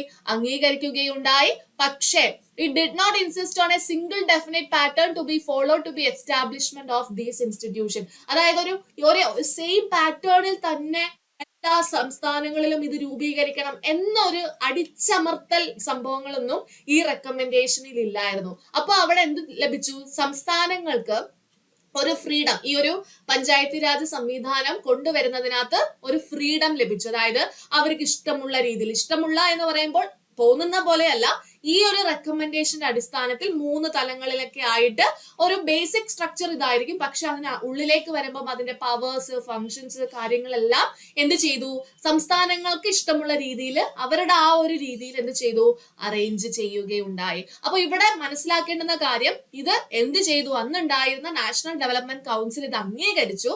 പക്ഷേ എല്ലാ സംസ്ഥാനങ്ങളിലും ഇത് ഒരേ ാണല്ല നിലവിൽ വരുന്നത്. അത് പിന്നീട് ഓരോ സംസ്ഥാനങ്ങൾ അവരുടേതായിട്ടുള്ള രീതിയിലാണ് ഇത് കൊണ്ടുവരാനായിട്ട് ശ്രമിച്ചത്. അപ്പൊ എന്നാണ് ഈ റെക്കമെൻഡേഷൻസ് നിലവിൽ വരുന്നത് എന്ന് ചോദിച്ചാൽ 1958 ഏപ്രിൽ മാസം 1-ാം തീയതിയാണ്. എന്നാണ് 1958 ഏപ്രിൽ മാസം 1-ാം തീയതി എന്ത് ചെയ്യുന്നു, ഈ ഒരു റെക്കമെൻഡേഷൻ നിലവിൽ വരികയുണ്ടായി. ഓക്കെ, എന്നിട്ട് ഇവിടെ എന്ത് ചെയ്യുന്നു, റെക്കമെൻഡേഷൻ നിലവിൽ വന്നു കഴിഞ്ഞാൽ എന്ത് ചെയ്യുവാണ്, ഇത് റെക്കമെൻഡേഷൻ ഇന്ത്യ മൊത്തത്തിൽ വരികയാണ്. അപ്പൊ ഇനി അടുത്ത സ്റ്റെപ്പ് എന്താണെന്ന് ചോദിച്ചാൽ, ഈ ഒരു ബേസിക് സ്ട്രക്ചർ അടിസ്ഥാനമാക്കിക്കൊണ്ട്, ഈ ഒരു സിസ്റ്റം അല്ലെങ്കിൽ ഈ ഒരു ഐഡിയ ആക്കിക്കൊണ്ട് എന്ത് ചെയ്യുക, എല്ലാ സംസ്ഥാനങ്ങളും ഈ ഒരു ഈ ഒരു കോൺസെപ്റ്റ് അല്ലെങ്കിൽ ഈ ഒരു സംവിധാനം നിലവിൽ കൊണ്ടുവരണം. അതാണ് ഇനി സംസ്ഥാനങ്ങൾക്കുള്ള ജോലി എന്ന് പറയുന്നത്. ഓക്കെ, സെയിം ഒരേ പാറ്റേൺ, ഒരേ സെറ്റ് ഓഫ് റൂൾസ്, ഒരേ ഫങ്ഷൻസ്, ഒരേ പവേഴ്സ് എന്നുള്ള കാര്യം ഈ കമ്മിറ്റി മുന്നോട്ട് വെച്ചിട്ടില്ലായിരുന്നു. അതുകൊണ്ട് തന്നെ സംസ്ഥാനങ്ങൾക്ക് അവരുടേതായിട്ടുള്ള രീതിയിൽ അങ്ങോട്ടും ഇങ്ങോട്ടും ചേഞ്ചസ് ഒക്കെ കൊണ്ടുവന്നിട്ടുണ്ടായിരുന്നു. അങ്ങനെ ഓരോ സംസ്ഥാനങ്ങളും എന്ത് ചെയ്യുന്നു, ഈ ഒരു പഞ്ചായത്തി രാജ് സംവിധാനം അവരുടെ സംസ്ഥാനങ്ങളിൽ കൊണ്ടുവരാനായിട്ട് പോവുകയാണ്. അങ്ങനെയാണ് ആദ്യമായിട്ട് നമ്മുടെ പഞ്ചായത്തി രാജ് സംവിധാനം എസ്റ്റാബ്ലിഷ് ചെയ്യുന്ന സംസ്ഥാനമായിട്ട് ആര് മാറുന്നു, രാജസ്ഥാൻ മാറുന്നു. കേട്ടോ, ഏത് വർഷമാണ്, 1959 രാജസ്ഥാനിലെ നാഗൂർ ജില്ലയില് എന്ത് ചെയ്യുന്നത്, ആദ്യമായി പഞ്ചായത്തി രാജ് സംവിധാനം നിലവിൽ വരുന്നത്. തൊട്ട് പിന്നാലെ തന്നെ ആന്ധ്രാപ്രദേശും. ആദ്യത്തെ ദക്ഷിണേന്ത്യൻ സംസ്ഥാനം ഏതെന്ന് ചോദിച്ചാൽ ആരുടെ പേരാ പറയേണ്ടത്, ആന്ധ്രാപ്രദേശിന്റെ കാര്യമാണ് പറയേണ്ടത് കേട്ടോ. പഞ്ചായത്തി രാജ് സംവിധാനം നിലവിൽ വന്ന ആദ്യത്തെ ദക്ഷിണേന്ത്യൻ സംസ്ഥാനം മുമ്പൊരു പരീക്ഷയ്ക്ക് ചോദിച്ചിട്ടുണ്ടായിരുന്നു. അങ്ങനെ ചോദിച്ചാൽ അവിടെ നമ്മൾ ആൻസർ പറയേണ്ടത് ആന്ധ്രാപ്രദേശിന്റെ പേരാണ്. അല്ലാതെ മൊത്തത്തിൽ നോക്കുകയാണെങ്കിൽ ആദ്യമായിട്ട് നിലവിൽ വന്നത് എവിടെയാണ്, രാജസ്ഥാനിലാണ്. രാജസ്ഥാനിലെ നാഗൂർ ജില്ലയിലാണ് ഈ ഒരു പഞ്ചായത്തി രാജ് സംവിധാനം നിലവിൽ വരുന്നത്. വർഷം ഏതാണ്, 1959. തൊട്ടു പിന്നാലെ തന്നെ ആ ഒരു വർഷം തന്നെയാണ് ആന്ധ്രാപ്രദേശും ഈ ഒരു പഞ്ചായത്തി രാജ് സംവിധാനം കൊണ്ടുവരുന്നത്. എന്നാൽ ചില സംസ്ഥാനങ്ങൾ എന്ത് ചെയ്തെന്നറിയാമോ, ഈ ഒരു സിസ്റ്റം കൊണ്ടുവരുന്നതോടൊപ്പം തന്നെ ഒരു 4ാമത്തെ ടയർ ആയിട്ട് എന്ത് ചെയ്യുന്നു, ന്യായ പഞ്ചായത്ത് എന്നുള്ള ഒരു സംവിധാനം, ഒരു ജുഡീഷ്യൽ ബോഡി കൂടി എന്ത് ചെയ്യുകയുണ്ടായി, നിലവിൽ വരികയുണ്ടായി. അതായത് ആക്ച്വലി ഈ ഒരു കമ്മിറ്റി റെക്കമെൻഡ് ചെയ്തത് 3 ടയർ ആണ്. ഓക്കെ, ഗ്രാമം, ബ്ലോക്ക് തലം, ജില്ലാതലം. എന്നാൽ ഇത് മാത്രമേ ആകാവുള്ളൂ, ഈ സിസ്റ്റം മാത്രമേ ഫോളോ ചെയ്യാവുള്ളൂ എന്നുള്ള ഒരു കാര്യം ഇതിനകത്ത് വന്നിട്ടില്ലായിരുന്നു. അതുകൊണ്ട് തന്നെ ചില സംസ്ഥാനങ്ങൾ ഇത് ആവിഷ്കരിക്കുന്ന സമയത്ത് 4ാമത്തെ ഒരു ബോഡി ആയിട്ട് ഒരു ജുഡീഷ്യൽ ബോഡി കൊണ്ടുവരുന്നു. അതിന് കൊടുത്തിരുന്ന പേരെന്തായിരുന്നു, ന്യായ പഞ്ചായത്ത് എന്നായിരുന്നു. ന്യായ പഞ്ചായത്ത്. ഓക്കെ, ന്യായ പഞ്ചായത്ത് എന്നുള്ള ആ ഒരു സിസ്റ്റം കൊണ്ടുവരികയുണ്ടായി. മനസ്സിലായോ? ഓക്കെ ആണോ? അപ്പൊ അങ്ങനെയാണ് എന്ത് ചെയ്തത്, നമ്മുടെ ഇന്ത്യയില് ഈ ഒരു പഞ്ചായത്തി രാജ് സംവിധാനം നിലവിൽ വരുന്നത്. അതായത് സ്വതന്ത്ര ഇന്ത്യയില്. ഓക്കെ, മുമ്പ് നമ്മൾ പറഞ്ഞല്ലോ ഋഗ്വേദ കാലം തൊട്ടേ ഇതിന്റെ ചെറിയ ചെറിയ ഫോമുകൾ ഉണ്ടായിരുന്നു. എന്നാൽ അത് പിന്നീട് എന്ത് ചെയ്യുകയുണ്ടായി, പല സംവിധാനങ്ങൾ വരുന്നതോടുകൂടി അത് ഫ്ലോപ്പായി പോവുകയുണ്ടായി. പക്ഷേ നമ്മുടെ ഗാന്ധിജി എന്ത് ചെയ്തു, ഗ്രാമസ്വരാജ് എന്നാണ്, ഗ്രാമങ്ങൾക്ക് സ്വയംഭരണം ഉണ്ടാകണം എന്നുള്ള ഒരു കോൺസെപ്റ്റ് നമ്മുടെ ഗാന്ധിജി അന്നു മുതലേ എന്ത് ചെയ്തിട്ടുണ്ടായിരുന്നു, മുന്നോട്ട് വെച്ചിട്ടുണ്ടായിരുന്നു. പക്ഷെ ആ ഒരു ഗ്രാമസ്വരാജ്, ഗാന്ധിജി കണ്ട ഒരു ഗ്രാമസ്വരാജ് അല്ല ഈ ഒരു പഞ്ചായത്തി രാജിലോട്ട് വന്നത്. പക്ഷെ ഓൾമോസ്റ്റ് ആ ഒരു ഗ്രാമങ്ങൾക്കൊരു സ്വയംഭരണം ചെയ്തില്ലല്ലോ. ഗാന്ധിജി ഉദ്ദേശിച്ചത് ഗ്രാമങ്ങള് സ്വയംഭരണമാകണം, അവർക്ക് മുകളിൽ ഒരു സംവിധാനം ഇല്ലാതെ ഗ്രാമങ്ങളുടെ ജനങ്ങൾക്ക് വേണ്ടി ഭരിക്കണം, ആ ഒരു സംവിധാനമാണ് ഗാന്ധിജി കണ്ടത്. പക്ഷെ മൊത്തത്തിലുള്ള ഒരു പവർ ട്രാൻസ്ഫർ ഇവിടെ നടക്കുന്നില്ല. ഇവിടെ ഈ ഒരു തദ്ദേശ സ്വയംഭരണ സ്ഥാപനങ്ങൾ എന്ത് ചെയ്യുകയാണ്, ഗവൺമെന്റിന്റെ കൺട്രോളിൽ നിന്നുകൊണ്ടാണ്, അല്ലെങ്കിൽ സംസ്ഥാന സർക്കാരിന്റെ കൺട്രോളിൽ നിന്നൊക്കെ തന്നെയാണ് എന്ത് ചെയ്യുന്നത്, ഈ തദ്ദേശ സ്വയംഭരണ സ്ഥാപനങ്ങൾ ഇപ്പോൾ പ്രവർത്തിക്കുന്നത്. സോ മൊത്തത്തിൽ ഗ്രാമസ്വരാജ് എന്നുള്ള ആശയത്തിലേക്ക് വന്നിട്ടില്ല, എങ്കിലും ഓൾമോസ്റ്റ് ആ ഒരു ആശയം ഫോളോ ചെയ്താണ് ഇങ്ങനെ ഒരു സംവിധാനം വന്നിട്ടുള്ളത്. ഓക്കെ, ഇനി അടുത്തതായിട്ട് നമ്മൾ പഠിക്കേണ്ടുന്ന ഒരു പ്രധാനപ്പെട്ട ഒരു കാര്യം നമ്മൾ പറഞ്ഞല്ലോ, father of Panchayati Raj in India. ഇന്ത്യയുടെ പഞ്ചായത്തി രാജ് സംവിധാനങ്ങളുടെ പിതാവ് എന്നറിയപ്പെടുന്നത് ആരാണ്? Father of Panchayati Raj in India എന്ന് ചോദിച്ചാൽ നമ്മൾ ആരുടെ പേരാണ് പറയേണ്ടത്? അത് നമ്മുടെ ഈ ഒരു കമ്മിറ്റിയുടെ ചെയർമാൻ ഉണ്ടായിരുന്നല്ലോ, ആരാണ്? ബൽവന്ത് റായ് മേത്തയാണ്. അപ്പോ ബൽവന്ത് റായ് മേത്തയാണ് father of Panchayat Raj in India ആയിട്ട് പറയുന്നത്. Okay, architect of Panchayati Raj in India എന്നറിയപ്പെടുന്നതും ആര് തന്നെയാണ്? അതും ബൽവന്ത് റായ് മേത്തയാണ്. ശ്രദ്ധിച്ചിരിക്കുക, പഞ്ചായത്തി രാജിന്റെ പിതാവ് ആരെന്ന് ചോദിച്ചാലും ഇന്ത്യയുടെ പഞ്ചായത്തി രാജിന്റെ ശില്പി ആരെന്ന് ചോദിച്ചാലും നമ്മൾ ആരുടെ പേരാണ് പറയേണ്ടത്? ഈ ഒരു കമ്മിറ്റിയുടെ അധ്യക്ഷനായിട്ടുണ്ടായിരുന്ന ബൽവന്ത് റായ് മേത്തയുടെ പേരാണ് പറയുന്നത്. ഈ ഒരു കമ്മിറ്റിയുടെ ശുപാർശ പ്രകാരമല്ലേ നമ്മുടെ ഇന്ത്യയിൽ ഈ ഒരു സംവിധാനം, പഞ്ചായത്തി രാജ് സംവിധാനം വന്നത്. അതുകൊണ്ട് തന്നെ ഈ ഒരു വ്യക്തിക്ക് അവിടെ വളരെ ഇമ്പോർട്ടൻസ് കൊടുത്ത് നമ്മൾ പഠിച്ചു വെച്ചിരിക്കുക. Father of Panchayati Raj in India എന്ന് ചോദിച്ചാലും architect of Panchayati Raj India എന്ന് ചോദിച്ചാലും ഉത്തരം എന്താണ്? ബൽവന്ത് റായ് മേത്തയാണ്. മനസ്സിലായോ? ക്ലിയർ ആണോ? അങ്ങനെയാണെങ്കിൽ നമുക്ക് അടുത്ത കമ്മിറ്റിയുടെ കാര്യം കൂടെ നോക്കാം. ബൽവന്ത് റായ് കമ്മിറ്റി മനസ്സിലായല്ലോ, ബൽവന്ത് റായ് മേത്ത കമ്മിറ്റി മനസ്സിലായല്ലോ, ഓക്കെ ആണല്ലോ. അപ്പോ ഇനി നമുക്ക് നോക്കാനുള്ള അടുത്തൊരു പ്രധാനപ്പെട്ട ഒരു കമ്മിറ്റിയാണ് അശോക് മേത്ത കമ്മിറ്റി എന്ന് പറയുന്നത്. ഓക്കെ, അശോക് മേത്ത കമ്മിറ്റിയുമായിട്ട് ബന്ധപ്പെട്ട മുൻ വർഷത്തിൽ വന്നൊരു ചോദ്യം ഇങ്ങനെയായിരുന്നു: committee on Panchayati Raj institution, committee on Panchayati Raj institution എന്നറിയപ്പെടുന്ന കമ്മിറ്റി ഏതാണ്? Okay, committee on Panchayati Raj institution എന്നറിയപ്പെടുന്ന കമ്മിറ്റി ഏതാണെന്ന് ചോദിച്ചാൽ അവിടെ നമ്മൾ ആൻസർ പറയേണ്ടുന്നത് അശോക് മേത്ത കമ്മിറ്റിയാണ്. ഓക്കെ, അശോക് മേത്ത കമ്മിറ്റിയാണ് എന്ത്? Committee on Panchayati Raj institution. ഇത് മൊത്തത്തിലാണ്, ഇവിടെ കമ്മിറ്റി തൊട്ട് പറയണേ. Okay, committee on Panchayati Raj institution എന്ന് അറിയപ്പെടുന്നത്. ഇതിന്റെ ചെയർമാൻ ആരായിരിക്കും? അശോക് മേത്ത ആയിരിക്കുമല്ലോ. ഓക്കെ, ഇനി എന്തിനു വേണ്ടിയിട്ടാണ് ഈ അശോക് മേത്ത കമ്മിറ്റി രൂപീകരിച്ചതെന്ന് അറിയാമോ?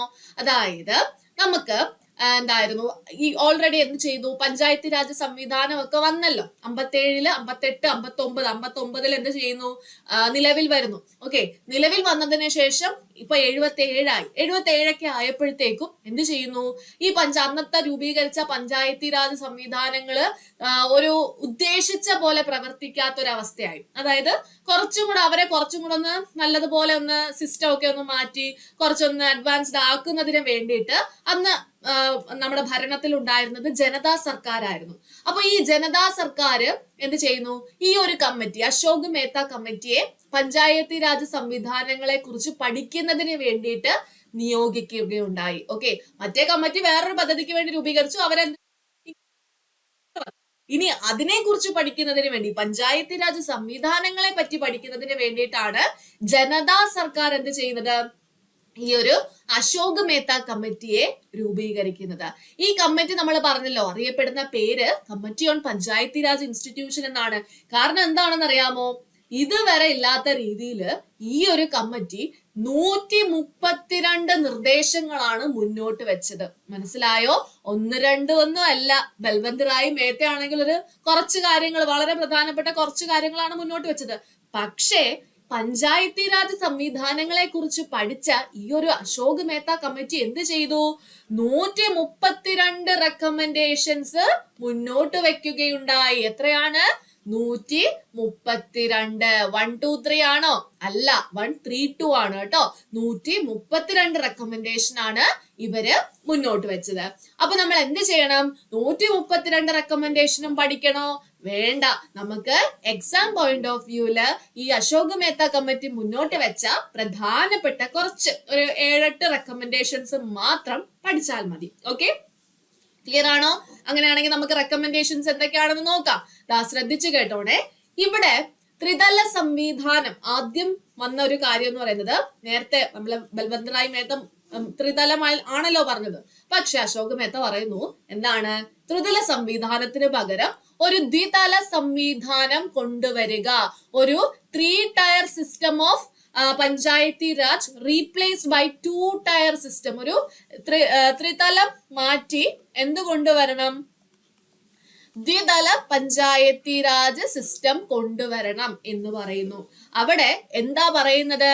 ജില്ലാ പരിഷത്ത് അല്ലെങ്കിൽ ജില്ലാ പരിഷത്ത് അറ്റ് ഡിസ്ട്രിക്ട് ലെവൽ. ഓക്കെ, ജില്ലാതലത്തിൽ എന്ത് വേണം? മറ്റേതുപോലെ തന്നെ ജില്ലാ പരിഷത്ത് വേണം. ഓക്കെ, ഇനി അതിന് തൊട്ട് താഴെയായിട്ട് മണ്ഡൽ പരീക്ഷത്ത് മതി. ഓക്കെ, മണ്ഡൽ പഞ്ചായത്ത്. ഓക്കെ, മണ്ഡൽ പരീക്ഷത്ത് എന്നും പറയും, മണ്ഡൽ പഞ്ചായത്ത് എന്നും പറയും. അപ്പൊ ജില്ലാതലത്തില് ജില്ലാ പരിഷത്തും ഗ്രാമതലത്തിലാണ് എന്ത് വേണമെന്ന് പറയുന്നത്? മണ്ഡൽ പരീക്ഷത്ത് വേണമെന്ന് പറയുന്നത്, അല്ലെങ്കിൽ മണ്ഡൽ പഞ്ചായത്ത് വേണമെന്ന് പറയുന്നത്. ഓക്കെ, അപ്പൊ ഇതിനിടയ്ക്കുള്ള ആ ബ്ലോക്ക് തലം ഇയാൾക്ക് ഇഷ്ടപ്പെട്ടില്ല. ബ്ലോക്ക് തലം എന്ത് ചെയ്യുന്നു? വെട്ടിക്കളയുന്നു. ഓക്കെ, അപ്പം എന്ത് പറയുന്നു? അശോക് മേത്ത കമ്മിറ്റിയാണ് ത്രിതല സംവിധാനത്തിന് പകരം ഒരു ദ്വിതല സംവിധാനം മുന്നോട്ട് വെക്കുന്നത്. ഈ ദ്വിതല സംവിധാനം എന്ന് പറയുമ്പോൾ ജില്ലാതലം, ഗ്രാമതലം, ഇടയ്ക്കുള്ള ബ്ലോക്ക് തലം വേണ്ട. ജില്ലാതലത്തിൽ നേരത്തെ പറഞ്ഞ പേര് തന്നെയാണ് അവിടെയും പറഞ്ഞത്, ജില്ലാ പരിഷത്ത്. എന്നാൽ ഗ്രാമപഞ്ചായത്തിന് പകരം മണ്ഡൽ പഞ്ചായത്ത് എന്നുള്ള വാക്കാണ് അവിടെ യൂസ് ചെയ്തത്. എന്നിട്ട് ഇവര് പറഞ്ഞ അടുത്തൊരു കാര്യം എന്താണെന്ന് അറിയാമോ? ജില്ലാതല പദ്ധതികളുടെ ആസൂത്രണവും ഉത്തരവാദിത്വവും ജില്ലാ പരിഷത്തിന്റെ മേൽനോട്ടത്തിലായിരിക്കണം. മനസ്സിലായോ? ആ ജില്ലയില് ഓരോ പദ്ധതികൾ ആവിഷ്കരിക്കുമ്പോഴും ആസൂത്രണം ചെയ്യുമ്പോഴും അതിന്റെ മേൽനോട്ടം ആര് വഹിക്കണം? ഈ ജില്ലാ പരിഷത്ത് വഹിക്കണം എന്നാണ് പറയുന്നത്. മനസ്സിലായോ? അപ്പം അവിടെ ഒരു പവർ ആർക്ക് കൊടുത്തു? ഈ ജില്ലാ പരിഷത്തിന് കൊടുത്തു എന്ന് മനസ്സിലാക്കി വെച്ചിരിക്കുക. ഓക്കെ, അപ്പൊ ആദ്യം നമ്മൾ പറയേണ്ടത് ത്രിതലം മാറ്റി ദ്വിതലമാക്കി. ഓക്കെ, ഇനി രണ്ടാമത് പറയേണ്ടത് ജില്ലാ പരീക്ഷത്തിന് കൂടുതൽ പവർ കൊടുക്കുന്നു. ഓക്കെ, ഇനി അടുത്ത ഒരു റെക്കമെൻഡേഷൻ എന്താണ്? To mobilize their own financial resources, Panchayati Raj organization should have compulsory taxing powers. എന്താ പറയുന്നത്? ഇവർക്ക് വേണ്ടിയിട്ട് പ്രത്യേകമായിട്ട് ഇനി ഫണ്ടുകളൊന്നും സർക്കാരിന് കൊടുക്കാൻ പറ്റത്തില്ല, അല്ലെങ്കിൽ സർക്കാരിന് അത് നഷ്ടമാകും. സോ അതുകൊണ്ട് സ്വന്തമായിട്ട് ഈ പഞ്ചായത്തി രാജ് സംവിധാനങ്ങൾ എന്ത് ചെയ്യണം? സ്വന്തമായിട്ട് സാമ്പത്തിക സ്രോതസ്സുകൾ കളക്ട് ചെയ്യണം. സമാഹരിക്കുന്നതിന് വേണ്ടി അവർക്കൊരു ഒരു എന്താണ് പവർ കൊടുക്കുന്നുണ്ട്. എന്താണ്? ഈ പഞ്ചായത്തി രാജ് സംഘടനകൾക്ക് നിർബന്ധിത നികുതി ചുമത്താനുള്ള ഒരു അധികാരം കൊടുക്കുന്നു. ഓക്കെ, അപ്പൊ അതിലൂടെ അവർക്ക് എന്ത് ചെയ്യും? അവർക്ക് ആ ഒരു പഞ്ചായത്ത് രാജ് സംവിധാനങ്ങൾക്ക് വരുമാനം കിട്ടുന്നതിന് വേണ്ടിയിട്ടാണ് എന്ത് ചെയ്യാൻ പറയുന്നത്? ഒരു നിർബന്ധിത നികുതി ചുമത്തണം എന്നുള്ള കാര്യം പറയുന്നത്. ഓക്കെ, അപ്പൊ അതാണ് അടുത്ത മുന്നോട്ട് വെച്ച ഒരു ആശയം എന്ന് പറയുന്നത്. ഇനി നേരത്തെ നമ്മൾ പറഞ്ഞില്ലേ, ചില സംസ്ഥാനങ്ങളില് ഈ 3 തലത്തിനോട് കൂടെ തന്നെ 4ാമത്തെ തലമായിട്ട് എന്ത് രൂപീകരിച്ചു എന്ന് പറഞ്ഞു? ന്യായ പഞ്ചായത്തുകൾ, ഒരു ജുഡീഷ്യൽ ബോഡി രൂപീകരിച്ചു എന്ന് പറഞ്ഞു അല്ലെ? അപ്പൊ ഇവിടെ ഇവര് പറയുന്ന കാര്യം, അശോക് മേത്ത പറഞ്ഞ കാര്യം എന്താണ്? ഈ ന്യായ പഞ്ചായത്തുകളെ എന്ത് ചെയ്യുക? ഒരു സെപ്പറേറ്റ് ബോഡി ആക്കി മാറ്റുക. ഇവരുടെ കൂടെ നിന്ന് ഭരിക്കുന്ന അല്ല, പകരം ഇത് വേറെ, അത് വേറെ, അതൊരു ജുഡീഷ്യൽ ബോഡി അല്ലേ, അത് സെപ്പറേറ്റ് ആയിട്ട് നിന്ന് ഭരിക്കട്ടെ, അല്ലെങ്കിൽ അത് സെപ്പറേറ്റ് ആയിട്ട് ഒരു ബോഡി ആയിട്ട് ആക്ട് ചെയ്യട്ടെ. എന്നിട്ട് അതിന്റെ ഒരു അധ്യക്ഷത ഒരു ജഡ്ജി വഹിക്കണം. ഓക്കെ, അതിന്റെ അധ്യക്ഷത ആര് വഹിക്കണം? ഒരു ക്വാളിഫൈഡ് ആയിട്ടുള്ള ജഡ്ജി വഹിക്കണം എന്നാണ് പറയുന്നത്. മനസ്സിലായോ? അപ്പൊ ന്യായ പഞ്ചായത്ത് എന്ത് ചെയ്യുക? ഒരു സെപ്പറേറ്റ് ബോഡി ആയിട്ട് പ്രവർത്തിക്കുക. അതിന്റെ ഒരു അധ്യക്ഷത ഒരു ക്വാളിഫൈഡ് ആയിട്ടുള്ള ഒരു ജഡ്ജ് വഹിക്കണം എന്നുള്ള റെക്കമെൻഡേഷനും ആര് മുന്നോട്ട് വെക്കുന്നു? അശോക് മേത്ത കമ്മിറ്റി മുന്നോട്ട് വെക്കുന്നു. ഇതിലെ ഓരോ റെക്കമെൻഡേഷനും എടുത്തിട്ട് ഇത് ആരാണ് മുന്നോട്ട് വെച്ചത്, ഏത് കമ്മിറ്റിയാണ് മുന്നോട്ട് വെച്ചതെന്ന് ചോദിക്കും കേട്ടോ. അപ്പൊ ആ രീതിയിൽ അങ്ങോട്ടും ഇങ്ങോട്ടും തിരിച്ചും മറിച്ചും പഠിച്ചു വെച്ചോണം. പേര് തന്നിട്ട് അവരുടെ റെക്കമെൻഡേഷൻ സെലക്ട് ചെയ്യാൻ പറഞ്ഞാലും സെലക്ട് ചെയ്യണം. അതുപോലെ തന്നെ റെക്കമെൻഡേഷൻ തന്നിട്ട് പല കമ്മിറ്റികളുടെ പേര് തരും, അതും നമുക്ക് സെലക്ട് ചെയ്യണം. സോ രണ്ടും ഒരുമിച്ച് പഠിച്ചു വെച്ചിരിക്കാം. ഓക്കെ, മനസ്സിലായോ? ഓക്കെ, അപ്പൊ ഇവര് ഇത്രയും കാര്യങ്ങൾ പറഞ്ഞു. ഇനി അടുത്ത ഒരു കാര്യം എന്താണെന്ന് ചോദിച്ചാൽ, സംസ്ഥാനത്ത് മന്ത്രിസഭയുണ്ടല്ലോ, ഈ മന്ത്രിസഭ ചേർന്ന് പഞ്ചായത്തി രാജ് വകുപ്പിലേക്ക് എന്ത് ചെയ്യുക? ഒരു മന്ത്രിയെ നിയമിക്കണം. ഓക്കെ, പഞ്ചായത്തി രാജ് വകുപ്പിലേക്ക് എന്ത് ചെയ്യണം? ഒരു മന്ത്രിയെ നിയമിക്കണം. ഈ മന്ത്രി ആയിരിക്കണം ഈ പഞ്ചായത്തി രാജിന്റെ, അല്ലെങ്കിൽ ആ ഒരു പഞ്ചായത്ത് കാര്യങ്ങള് പ്രവർത്തനങ്ങളും ഒക്കെ നിയന്ത്രിക്കേണ്ടത്. ഓക്കെ, അപ്പൊ സംസ്ഥാന മന്ത്രിസഭ ചേർന്ന് ഒരു പഞ്ചായത്തി രാജ് വകുപ്പിലേക്ക്, ഈ ഒരു ഡിപ്പാർട്ട്മെന്റിലേക്ക് എന്ത് ചെയ്യണം? ഒരു മന്ത്രിയെ നിയമിക്കണം. ആ മന്ത്രി ആയിരിക്കണം പ്രവർത്തനങ്ങൾ എന്ത് ചെയ്യേണ്ടത്, അത് എന്താണ് നിയന്ത്രിക്കേണ്ടത്. ഓക്കെ, അതുപോലെ അതാണ് പറയുന്നത് minister for Panchayat Raj is to be appointed by the state council of ministers. ഇനി seats for SC/ST reserved on the basis of population. അതായത് ഈ ഒരു പഞ്ചായത്തുകളിലേക്ക് SC/ST വിഭാഗങ്ങൾക്കായിട്ടുള്ള സീറ്റുകൾ അവരുടെ പോപ്പുലേഷൻ, അവരുടെ ജനസംഖ്യയുടെ അടിസ്ഥാനത്തിൽ എന്ത് ചെയ്യുക, സംവരണം ചെയ്യുക. മനസ്സിലായോ? SC/ST വിഭാഗങ്ങൾക്കായിട്ടുള്ള സീറ്റുകൾ അവരുടെ ജനസംഖ്യയുടെ അടിസ്ഥാനത്തിൽ സംവരണം ചെയ്യണം എന്നുള്ള റെക്കമെൻഡേഷൻ മുന്നോട്ട് വെച്ചതും ഏത് കമ്മിറ്റിയാണ്? അശോക് മേത്ത കമ്മിറ്റിയാണ്. മനസ്സിലായോ? ഇനിയുമുണ്ട്, തീർന്നിട്ടില്ല. വളരെ പ്രധാനപ്പെട്ട അടുത്ത 2 കാര്യങ്ങൾ കൂടി ഒന്ന് പഠിച്ചു വെച്ചോളൂ. അതായത് പഞ്ചായത്ത് തിരഞ്ഞെടുപ്പ് നടക്കുന്നു. അപ്പൊ ഈ പഞ്ചായത്ത് തിരഞ്ഞെടുപ്പില് എല്ലാ ഓരോ വിഭാഗത്തിൽ അല്ലെങ്കിൽ എല്ലാ തലങ്ങളിലും രാഷ്ട്രീയ പാർട്ടികളുടെ ഔദ്യോഗിക പങ്കാളിത്തം ഉറപ്പുവരുത്തണം. അവിടെ രാഷ്ട്രീയ പാർട്ടികളെ കൂടി കൂട്ടിച്ചേർത്തത് ആരായിരുന്നു? അശോക് മേത്ത കമ്മിറ്റിയാണ് കേട്ടോ. അപ്പൊ പഞ്ചായത്ത് തിരഞ്ഞെടുപ്പിലെ എല്ലാ തലങ്ങളിലും രാഷ്ട്രീയ പാർട്ടികളുടെ ഒരു ഔദ്യോഗിക പങ്കാളിത്തം ഉറപ്പുവരുത്തണം എന്ന ഒരു ഐഡിയ കൂടി ഇവര് റെക്കമെൻഡ് ചെയ്യുകയുണ്ടായി. മനസ്സിലായോ? ഇനി അടുത്തൊരു കാര്യം എന്താണ്? സംസ്ഥാനത്തെ മുഖ്യ തെരഞ്ഞെടുപ്പ് ഓഫീസർ ആയിരിക്കണം ചീഫ് ഇലക്ഷൻ കമ്മീഷണറുമായിട്ട് കൂടിയാലോചിച്ച് പഞ്ചായത്ത് തെരഞ്ഞെടുപ്പുകൾ സംഘടിപ്പിക്കുകയും നടത്തുകയും ചെയ്യേണ്ടുന്നത്. ഓക്കെ, അപ്പൊ ഇത്രയും കാര്യങ്ങളാണ് എന്ത് ചെയ്യുന്നത്, ഈ ഒരു അശോക് മേത്ത കമ്മിറ്റി മുന്നോട്ട് വെക്കുന്ന പ്രധാനപ്പെട്ട കാര്യങ്ങൾ. ഓക്കെ, അപ്പൊ അശോക് മേത്ത കമ്മിറ്റി മുന്നോട്ട് വെച്ച പ്രധാനപ്പെട്ട കാര്യങ്ങളൊന്ന് പെട്ടെന്നൊന്ന് ആലോചിച്ച് നോക്കിക്കേ. നമ്മളെ 132 പഠിക്കത്തില്ല, നമ്മൾ കുറച്ചു മാത്രമേ പഠിച്ചോളൂ. എന്തായിരുന്നു? 1977 ജനതാ സർക്കാർ നിയമിച്ച കമ്മിറ്റി ആയിരുന്നു അശോക് മേത്ത കമ്മിറ്റി. എന്തിനെ കുറിച്ച് പഠിക്കാൻ? പഞ്ചായത്തി രാജ് സംവിധാനങ്ങളെ കുറിച്ച് പഠിക്കാൻ വേണ്ടിയിട്ടാണ് ഈ ഒരു കമ്മിറ്റിയെ രൂപീകരിച്ചത്. ഈ ഒരു കമ്മിറ്റിയുടെ പ്രത്യേകത എന്താണ് മക്കളെ? നമ്മൾ പറഞ്ഞു, ഇത് അറിയപ്പെടുന്നത് committee on Panchayati Raj institution എന്നാണ് അല്ലെ. ഇത് കഷ്ടപ്പെട്ട് പഠിച്ച് 132 റെക്കമെൻഡേഷൻസ് ആണ് അശോക് മേത്ത കമ്മിറ്റി മുന്നോട്ട് വെച്ചത്. അവസാനം ഇത് റിസൾട്ട് വന്നോ? അതോ നമുക്ക് പറയാം കേട്ടോ, അത് ജയിച്ചോ, അത് ഇത്രയും കഷ്ടപ്പെട്ടത് വെറുതെ ആയോ, അതോ അത് ഇംപ്ലിമെന്റ് ചെയ്തോ എന്നുള്ള കാര്യം നമ്മളിപ്പോ പറയാം. ഇതൊന്ന് റിവൈസ് ചെയ്തതിന് ശേഷം നമുക്ക് പറയാം. ഓക്കെ, അപ്പൊ നമ്മൾ പറഞ്ഞു 132 റെക്കമെൻഡേഷൻസ് ആണ് അശോക് മേത്ത കമ്മിറ്റി മുന്നോട്ട് വെച്ചത്. അതിലെ ഏറ്റവും പ്രധാനപ്പെട്ട ഒരു റെക്കമെൻഡേഷൻ എന്ന് പറയുന്നത് ത്രിതല സംവിധാനത്തിന് പകരം ഒരു ദ്വിതല സംവിധാനം കൊണ്ടുവരിക. ജില്ലാ തലത്തില് ജില്ലാ പരിഷത്ത്, ഗ്രാമതലത്തില് എന്തായിരുന്നു? മണ്ഡൽ പരിഷത്ത് അഥവാ മണ്ഡൽ പഞ്ചായത്ത് എന്നായിരുന്നു. ഇനി ജില്ലാതല പദ്ധതികളുടെ ആസൂത്രണം, അതിന്റെ ഉത്തരവാദിത്വവും എല്ലാം ആർക്കായിരിക്കും? അത് ജില്ലാ പരിഷത്തിന്റെ മേൽനോട്ടത്തിലായിരിക്കും എന്ന് പറയുന്നു. പിന്നെ എന്താ പറഞ്ഞത്? ഇവരുടെ സാമ്പത്തിക സ്രോതസ്സിന്റെ കാര്യമാണ്. അവർക്ക് സ്വന്തമായിട്ട് പൈസ ഉണ്ടാക്കണം, അല്ലെങ്കിൽ അതിന്റെ സാമ്പത്തിക സ്രോതസ്സുകൾ സമാഹരിക്കുന്നതിന് വേണ്ടിയിട്ട് അവര് എന്താ ചെയ്യാം? നിർബന്ധിത നികുതി ചുമത്താനുള്ള അധികാരം പഞ്ചായത്തുകൾക്ക് കൊടുക്കണം എന്ന് പറയുന്നു. പിന്നെ ചില സംസ്ഥാനങ്ങള് ന്യായ പഞ്ചായത്തുകൾ രൂപീകരിച്ചിരുന്നു. ഈ ന്യായ പഞ്ചായത്തുകളെ എന്ത് ചെയ്യുക? സെപ്പറേറ്റ് ബോഡി ആയിട്ട് പ്രവർത്തിപ്പിക്കുക. അതിന്റെ അധ്യക്ഷത ഒരു ക്വാളിഫൈഡ് ആയിട്ടുള്ള ഒരു ജഡ്ജി വഹിക്കുക എന്ന് പറഞ്ഞു. പിന്നെ ഇതിന് വേണ്ടിയിട്ടൊരു പഞ്ചായത്ത് രാജ് വകുപ്പിലേക്ക് ഒരു മന്ത്രിയെ എന്ത് ചെയ്യണം? സംസ്ഥാന മന്ത്രിസഭ ചേർന്ന് തീരുമാനിക്കണം. ഈ മന്ത്രി ആയിരിക്കണം ഇവിടുത്തെ പ്രവർത്തനങ്ങളെല്ലാം വിലയിരുത്തേണ്ടത്.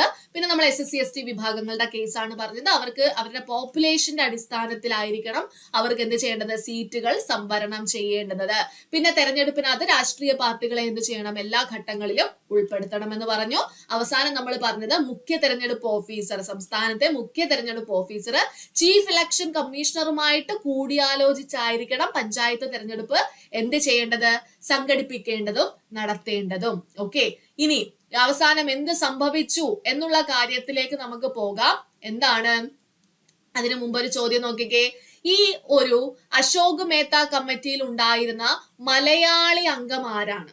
ഓക്കെ, ആരാണ്? EMS നമ്പൂതിരിപ്പാടാണ്. കഴിഞ്ഞ തവണയും ചോദിച്ചൊരു ചോദ്യമാണ്. അശോക് മേത്ത കമ്മിറ്റിയിൽ അംഗമായിരുന്ന മലയാളി നേതാവ് ആരാണ്? EMS നമ്പൂതിരിപ്പാടാണ്. മറന്നു പോകരുത്, EMS നമ്പൂതിരിപ്പാടാണ്. ഇനി ഈ ഒരു കമ്മീഷൻ കമ്മിറ്റി മുന്നോട്ട് വെച്ച ഏറ്റവും പ്രധാനപ്പെട്ട ഒരു റെക്കമെൻഡേഷൻ എന്താണെന്ന് അറിയാമോ? ഈ പഞ്ചായത്തി രാജ് സംവിധാനങ്ങൾക്ക് ഒരു ഭരണഘടനാ സാധുത നൽകുക, അല്ലെങ്കിൽ ഒരു ഭരണഘടനാ പദവി നൽകുക എന്നുള്ള ഒരു റെക്കമെൻഡേഷൻ ആര് മുന്നോട്ട് വെക്കുകയുണ്ടായി? ഈ ഒരു നമ്മുടെ അശോക് മേത്ത കമ്മിറ്റി മുന്നോട്ട് വെക്കുകയുണ്ടായി. Okay, constitutional recognition to be given to Panchayati Raj institution. ഇനി നമ്മൾ അങ്ങോട്ട് പല കമ്മിറ്റികളെ പറ്റി പഠിക്കുമ്പോഴും പല കമ്മിറ്റികളും ഈ ഒരു റെക്കമെൻഡേഷൻ മുന്നോട്ട് വെച്ചിട്ടുണ്ടായിരുന്നു കേട്ടോ. അപ്പോ അത് ഏതൊക്കെ കമ്മിറ്റികളാണെന്ന് നമ്മൾ സ്പെസിഫൈ ചെയ്ത് പഠിക്കണം. കാരണം അത്തരത്തിലുള്ള ഒരു ചോദ്യം ഞാൻ ജസ്റ്റ് ഒന്ന് കാണിച്ചു തരാം.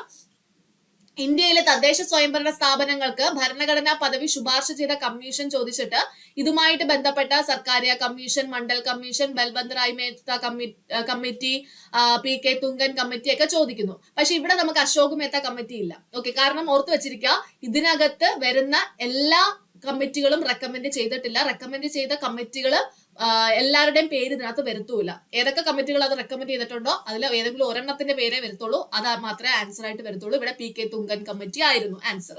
ഓക്കെ, പക്ഷെ നമുക്കിപ്പം നമ്മൾ ബാക്കിയുള്ള കമ്മിറ്റീസിനെ കുറിച്ച് പഠിച്ചില്ലല്ലോ. സോ നിങ്ങൾക്ക് അത് ആൻസർ സ്വന്തമായിട്ട് ചെയ്യാൻ പറ്റത്തില്ല. എങ്കിലും ഒന്ന് പഠിച്ചു വെച്ചിരിക്കുക, ഈ അശോക് മേത്ത കമ്മിറ്റി എന്ത് ചെയ്തിട്ടുണ്ടായിരുന്നു? ഇതിനൊരു ഭരണഘടനാ സാധുത നൽകണം എന്നുള്ള ഒരു ആവശ്യം മുന്നോട്ട് വെച്ചിട്ടുണ്ടായിരുന്നു. ഇനി ഞാനൊരു കാര്യം പറയട്ടെ, ഈ അശോക് മേത്ത കമ്മിറ്റി ഇത്രയും കഷ്ടപ്പെട്ട് 132 റെക്കമെൻഡേഷൻസും വളരെ പ്രധാനപ്പെട്ട ഒരുപാട് കാര്യങ്ങൾ മുന്നോട്ട് വെച്ചിട്ടും ഇത് ഇംപ്ലിമെന്റ് ചെയ്യാൻ സാധിച്ചില്ല. കാരണം എന്താണ്? അവിടെ ജനതാ സർക്കാർ എന്ത് ചെയ്യുകയുണ്ടായി? അവര് പിരിച്ചുവിടുകയുണ്ടായി, അല്ലെ? ജനതാ ഗവൺമെന്റ് പിരിച്ചുവിടുകയുണ്ടായി. അതിന്റെ ഫലമായിട്ട് അശോക് മേത്ത കമ്മിറ്റി മുന്നോട്ട് വെച്ച റെക്കമെൻഡേഷൻസ് നിലവിൽ വരാൻ സാധിച്ചില്ല, അല്ലെങ്കിൽ അത് ആക്ഷൻ രീതിയിലേക്ക് ഇംപ്ലിമെന്റ് ചെയ്യാനായിട്ട് സാധിച്ചില്ല. മനസ്സിലായോ? അപ്പൊ ഇത്രയും കഷ്ടപ്പെട്ടത് എന്തായി? വെറുതെ ആയി പോയില്ലേ? പക്ഷേ അശോക് മേത്ത കമ്മിറ്റി നമ്മുടെ എക്സാം പോയിന്റ് ഓഫ് വ്യൂ, നമ്മുടെ PSC എക്സാമിന് വളരെ പ്രധാനപ്പെട്ട ഒരു കമ്മിറ്റിയാണ്. അവരെന്തൊക്കെ ചെയ്തു, എന്തൊക്കെ റെക്കമെൻഡേഷൻസ് മുന്നോട്ട് വെച്ചു, അതിന്റെ സ്പെഷ്യാലിറ്റീസ് എന്തൊക്കെയാണ് എന്നുള്ള കാര്യങ്ങളെല്ലാം നമുക്ക് ഇവിടെ പഠിക്കേണ്ടതായിട്ടുണ്ട്. ഓക്കെ ആണോ? അപ്പൊ നമ്മള് പഞ്ചായത്തി രാജുമായി ബന്ധപ്പെട്ട ഉത്ഭവം എങ്ങനെയാണ്, അതിന്റെ ആ ഒരു തുടക്കം, ഓരോ കമ്മിറ്റികൾ എന്നുള്ള ആ ഒരു ഏരിയയില് വളരെ പ്രധാനപ്പെട്ട 2 കമ്മിറ്റീസിനെ പറ്റിയിട്ടാണ് നമ്മൾ ഇന്നത്തെ ക്ലാസ്സിൽ ഡിസ്കസ് ചെയ്തത്. അപ്പൊ ക്ലാസ്സിനെ കുറിച്ചുള്ള അഭിപ്രായം എല്ലാം നിങ്ങൾക്ക് താഴെ കമന്റ് ചെയ്യാം. മോശമാണോ, അതോ നിങ്ങൾക്ക് മനസ്സിലാകുന്നുണ്ടോ, ഇനി ഇംപ്രൂവ് ചെയ്യണോ എന്നുള്ള കാര്യങ്ങളെല്ലാം നിങ്ങൾക്ക് ധൈര്യമായിട്ട് നിങ്ങൾക്ക് കമന്റ്സിൽ രേഖപ്പെടുത്താവുന്നതാണ് കേട്ടോ. അപ്പോൾ ഇത്രയും കാര്യങ്ങളേ ഉള്ളൂ നമ്മൾ ഇന്നത്തെ ഈ ഒരു ഉത്ഭവവുമായി ബന്ധപ്പെട്ട് നമ്മൾ പഠിക്കുന്നത്. ബാക്കി കാര്യങ്ങൾ നമുക്ക് ഇനി വരുന്ന ദിവസങ്ങളിലായിട്ട് പല ദിവസങ്ങളിലായിട്ട് നിങ്ങളുടെ മുന്നിലേക്ക് എത്തുന്നതായിരിക്കും. അപ്പോൾ ഒന്നുകൂടെ പറയുന്നു, നമ്മുടെ ഡിഗ്രി ലെവൽ ചാനൽ സബ്സ്ക്രൈബ് ചെയ്യാത്തവരുണ്ടെങ്കിൽ ഒന്ന് സബ്സ്ക്രൈബ് ചെയ്യുക. അതുപോലെ തന്നെ താഴെ കൊടുത്തിരിക്കുന്ന ഡിസ്ക്രിപ്ഷൻ ബോക്സിനകത്ത് നമ്മുടെ ഗൂഗിൾ ഫോം ഉണ്ട്. അപ്പോൾ കോഴ്സുമായിട്ട് റിലേറ്റ് ചെയ്തുകൊണ്ടുള്ള കാര്യങ്ങളെല്ലാം നിങ്ങൾക്ക് അറിയണമെങ്കിൽ ജസ്റ്റ് നിങ്ങൾ ആ ഒരു ഫോം ഒന്ന് ഫില്ല് ചെയ്യുക. എൻട്രി ടീം നിങ്ങളെ ഡയറക്ട്ലി കോണ്ടാക്ട് ചെയ്തോളും. ഓക്കെ, അപ്പൊ നമുക്കിനി മറ്റൊരു ദിവസം മറ്റൊരു ടോപ്പിക്കുമായിട്ട് കാണാം. Thank you.